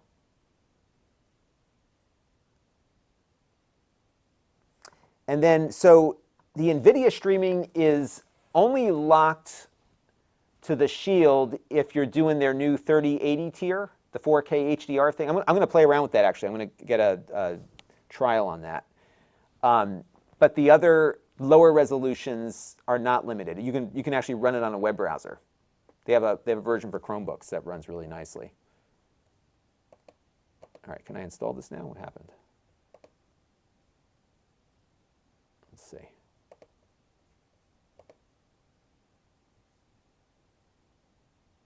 Okay, so I got to do my code here.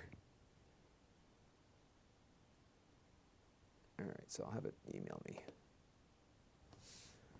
Give me a second here, folks, because you've got to comply with the bureaucracy. So EA has like their own thing that you have to log into, even though the games are on Game Pass. Kind of a weird.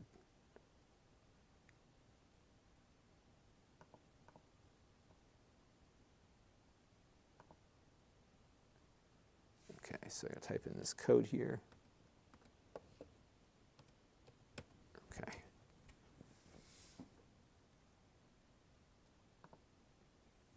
So normally I have Jake do this stuff because this takes a long time to get all these games played. All right, so now it's preparing. So have I been, oh, so now I've got to do this, download. So I got to, this is so weird. Yeah, so it downloads stuff inside of this EA thing.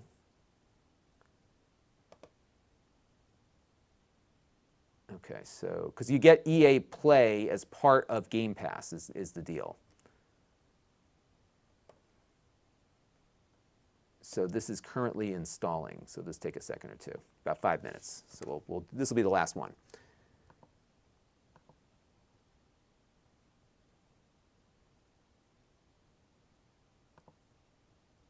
Ah, Smoke Monster is here. Say hello to Smoke Monster, everybody. I want you to review the HP Reverb 2. I was not impressed with it, to say the least. Oh, interesting. So you got the new one with the 4K. So what was it, the GPU that was too slow? Was the quality not good? I know it's using the Windows Mixed Reality, which I've never been a big fan of. I would love to hear your thoughts on that. Brian Parker, oh my goodness. Really? Thank you very much, Brian. You're too generous to me. Everybody thank Brian. He's going to be on the gold member list for like the rest of the decade, I think. But thank you very much, Brian. So Brian, I was talking to Doug last night. I think we're going to go out to dinner. So I'm buying. I want to go back to that steak place. That was good. All right, so we're still downloading here. So Smoke Monster, tell me what wasn't good. I'd love to hear about what you experienced with it. I've been very happy with my Quest 2. And I'm doing the wireless thing with that.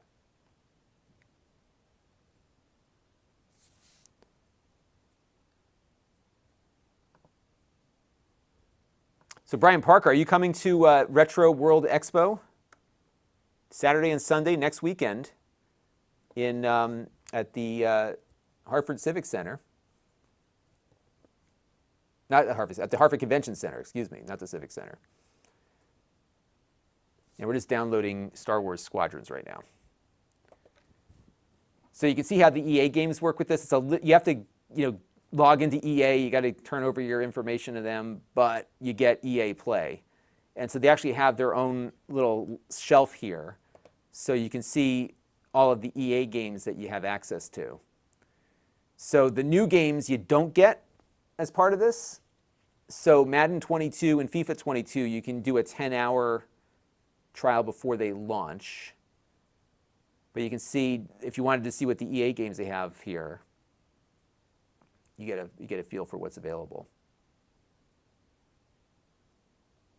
So not that many EA games. And they do come in and out. But I've heard some good things about like Need for Speed Hot Pursuit Remastered, so that one's available. Let's install that one too. This is what happens. You start clicking, like, let's just install all this stuff. I mean, you can't stop because it's all included, right? So you just put that on there. 34 gigabytes. Who cares?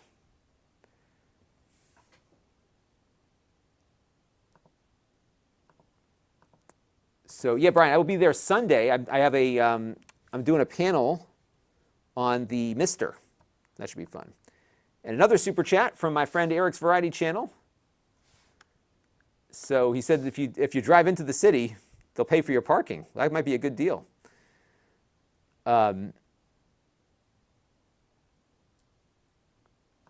Quest 2, according to Smoke Monster, yeah, the AirLink is amazing. If you've got a good Wi-Fi connection in your room, so if your computer has, I say the computer should be on Ethernet, and if you've got a good AC Wi-Fi near the Quest, it's seamless. It's every bit as good as plugging it in.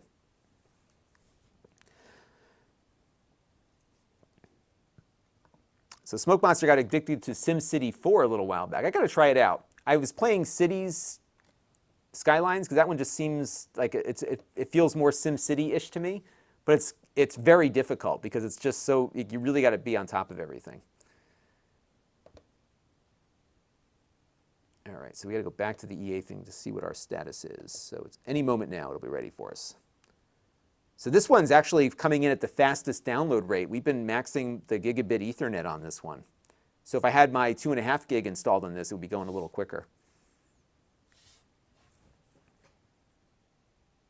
Okay, so it's finalizing.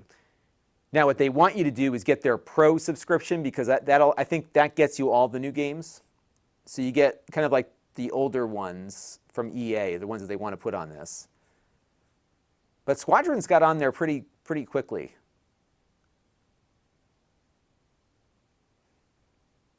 And this game is awesome in VR. I mean, it is absolutely awesome in VR. And I really wish that they come up with a better, or continue the single player story. The single player is pretty quick on this. And it's not all that difficult, and I'm actually happy that it isn't because it's just fun to fly the different ships. And the missions, like, you actually feel like you're accomplishing something even though you don't get killed that often.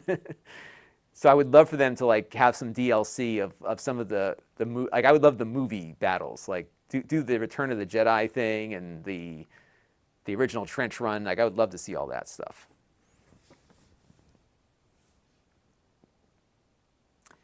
And George, I didn't realize that Quest 2 has Wi-Fi 6, but you definitely need to be on AC 5 gigahertz for sure, and you got to be close to the access point. So where I have my setup upstairs, one of my Unify access points is like right near there, and it runs great.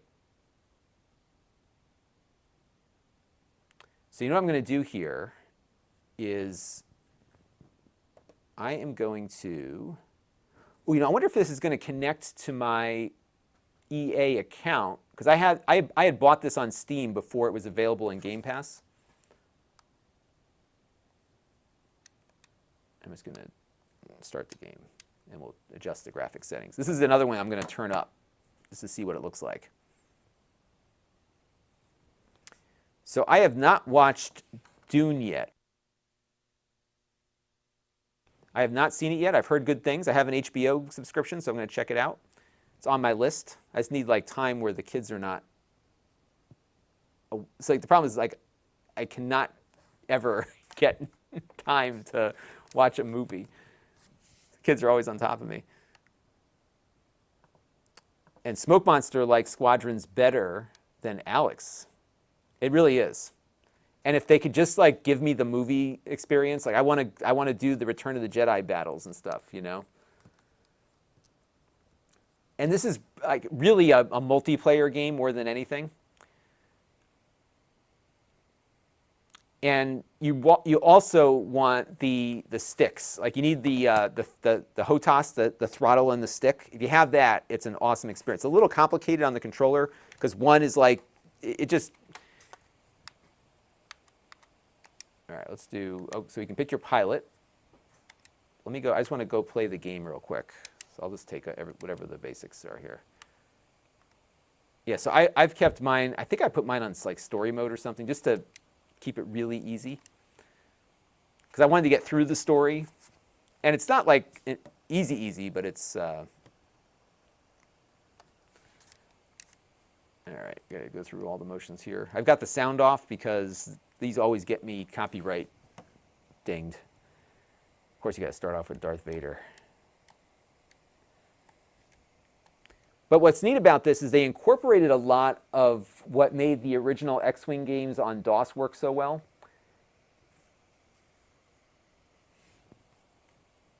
And the fact that it works in VR is just awesome. All right, so that's right. So I think before you can do anything, you've got to like do the single-player mission here. So you drop into the TIE Fighter. And I'd love to hear Smoke Monster's opinion of this. Let me see what I have for settings here, too. Let's give this a second here. He's like giving us instructions and yada, yada, yada. All right, boot systems up. So in VR, it's really cool. Although I will say that the TIE Fighters in VR are not as fun because like there's nothing to see. Like the window is all you see. You've got like a little window on your head, but there's not a lot of peripheral vision there. The X-Wing, I think, is really the one that I enjoy playing with the most. All right, left trigger to target the ship directly ahead. There we go. And I forgot how to move.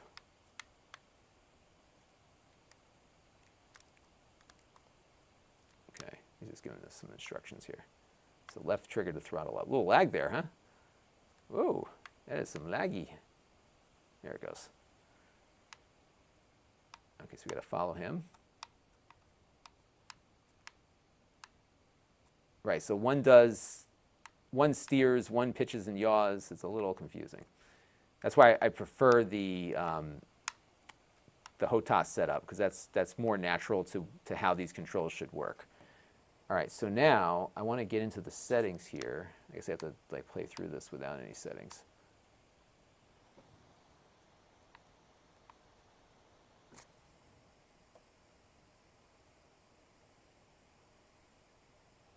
I'm not getting FPS on here either. Launch Xbox Game Bar over a new game to get FPS info. What does that mean?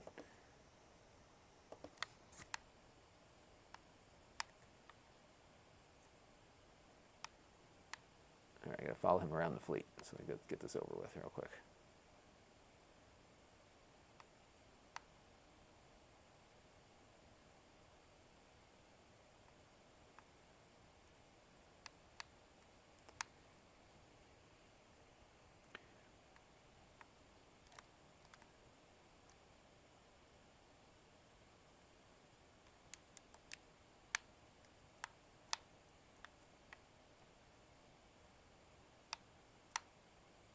Yeah, I got to adjust these controls a bit. But yeah, if you have the HOTAS setup, it works really well. Here, let's do a little recording here. I don't know what my settings are at, but looks pretty cool, doesn't it? So just imagine this in VR, and you get a sense as to how cool this game can be.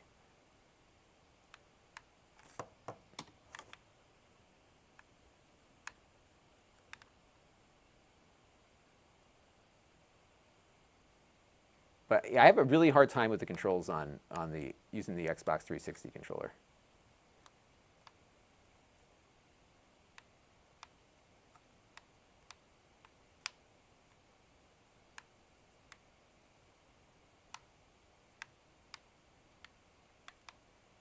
But I tell you, but once I got that HOTAS going, it was like, oh my gosh, this is awesome. So I was a bit disappointed with the complexity of the controls on with the Xbox controller. I should say the Xbox One controller.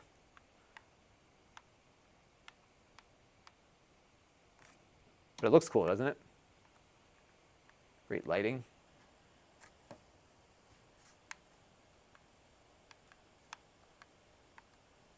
What if I can get the...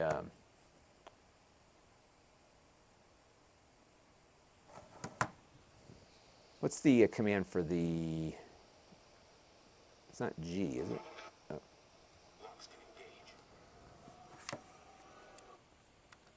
Let's see what we have for settings here. Video. Vertical sync is off. Graphics quality is on auto. Let's turn it up to like ultra. Are we on ultra? Let's make sure. Ooh. Yeah, we're on ultra. Good. Okay. I still don't have a frame rate though. Is it F9 maybe? I think is the... Oh, it's recording. I want to record. Hang on a second. Ah! So the GPU is recording. What is the command for the NVIDIA thing? Let me pull it up real quick. It's the GeForce. Because I can probably get it up with the GeForce thing.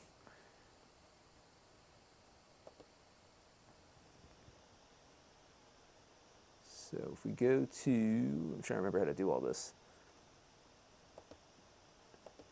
So Jake has been doing this for me for so long now, I forget how to get into everything. So I think we go into here, HUD layout. We're going to stick it over here. We're going to do performance. Yeah, FPS. In the corner, I'm going to turn that off. Okay. Back. All right, there we go. All right. This is running like at ultra really good. But this game is generally not that demanding.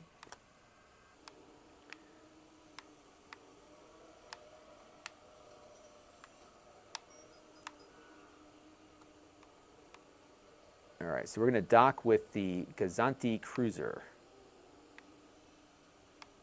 All right, so we got to go over there. Okay, so let's... And it's like all sorts of like resources that you have to manage on this. It's pretty involved. So as I said, I think if you had the stick set up, it's a little easier to work with.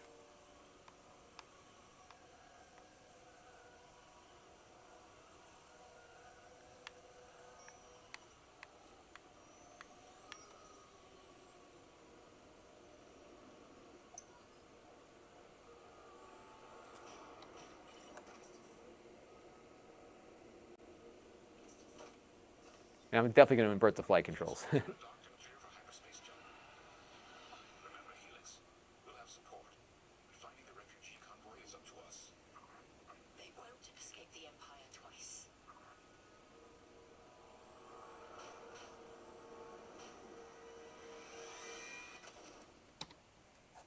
So it's kind of like your...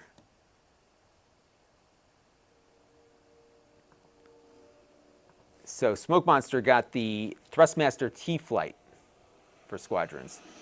I think I've got something similar. I can't remember which one I have. It's an older one. I didn't spend that much. Maybe you got the fancy one. I got the less than fancy one, but it's all plastic, but it works great. All right, let's turn the sound down before they ding me for copyright again. And I can skip through this stuff. But now I'm getting FPS. So I'm trying to get, I want to get into the...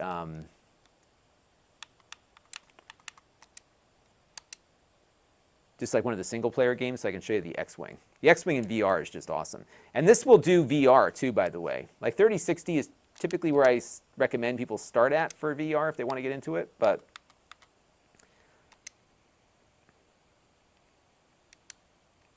All right, so let's go to practice. All right. And I'm hoping I'm going to show up in an X-Wing here. Let's see. And now that I've got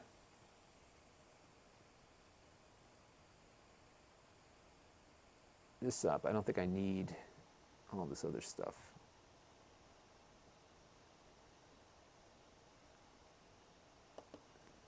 I got like too many frames per second counters now, so maybe I'll turn off the Xbox one.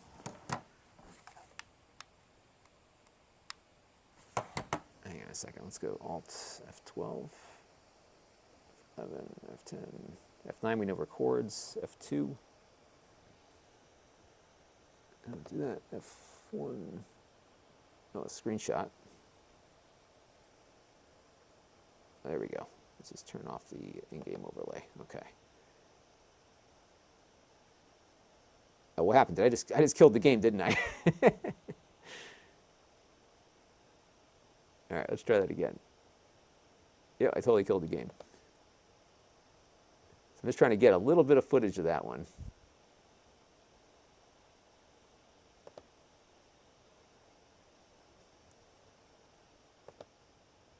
That was my fault.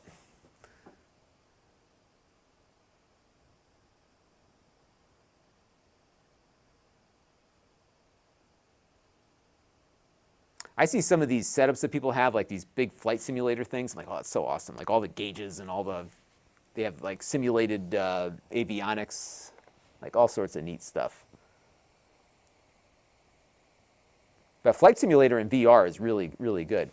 You know what's funny though is that with the VR, you still need, like the technology is still not all the way there, and it's on two fronts. The quality of the imagery in the VR headset, you still don't have as wide a field of vision as I would like, and it's still, the resolution's getting better, but it's still not quite visually there, because you still feel like you're in VR.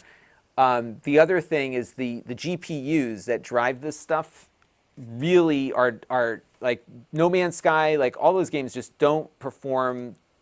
Even this game, like this game performs great 2D, but when you get into oh, hang on a second. I want to do the practice one. Let's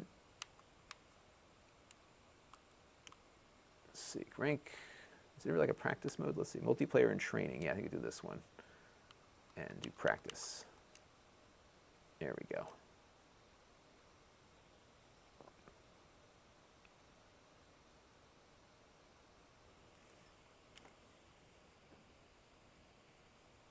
All right, right trigger, launch practice. Okay, so we're in our X-Wing. Yeah, so in VR, this is like awesome, because like you're in the X-Wing fighter, like the thing you've wanted to do since you were a kid. Like it's that good. And so it's okay in 2D, but it's a whole different world when you're in VR with it. And when you've got the stick and the throttle, it's like even better.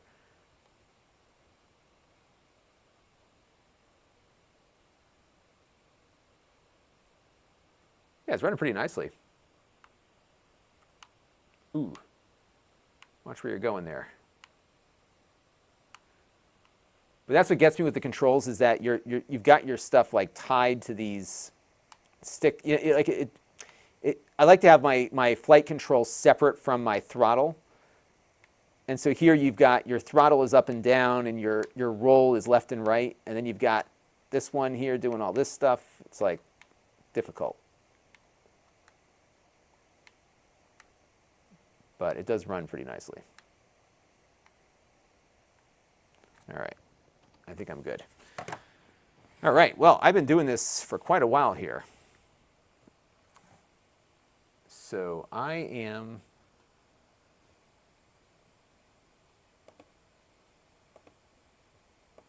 going to wrap it up. Eric wants to know if I looked at Rumble yet. I have looked at Rumble. And I uploaded a few things there. They don't have a lot of viewership just overall. Like it didn't make sense to, because if I don't see a revenue opportunity or revenue path, I'm reluctant to just put my content in places that don't have a large viewership, which seems to be the case there. I'll keep an eye on it though, if it improves a little bit. I did start doing Spotify with the wrap up. And we'll be doing video there on Spotify, so that's going to be kind of fun to see how that works out. All right, well, there you go. We got a bunch of footage shots for my review of this, which I'll be getting to early next week. And yeah, we've got a good selection of games to kind of show people. So we have Red Dead Redemption 2, Doom Eternal, No Man's Sky, The Ascent, Project Wingman. I'll probably skip Project Wingman. I might do one or two others before we do something else there. But some architects says the problem with those. Yeah, you know, it's like, I don't mind being early to something. I was early on Amazon, but I knew there would be a revenue opportunity, and there's a lot of traffic, you know.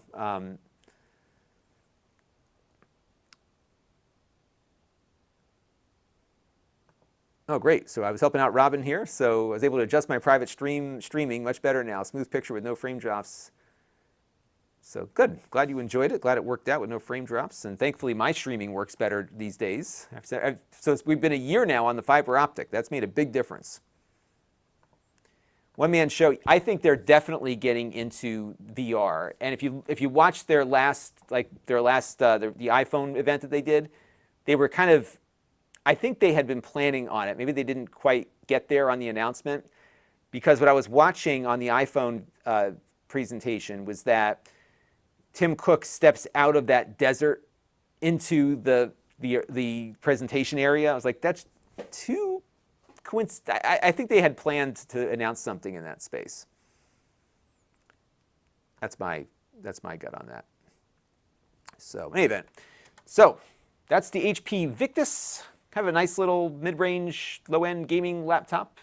Performs pretty well. And we're going to have a review of this coming up next week. And we're going to have a review of the MacBook Pro 14 with the M1 Max. That will be there soon. So I got a lot of stuff on the docket. And David's here. Yep, this is a rainy day. My kids are at their friend's house for a Halloween party, and I said to the wife, I got to get some work done. So that is what I'm doing.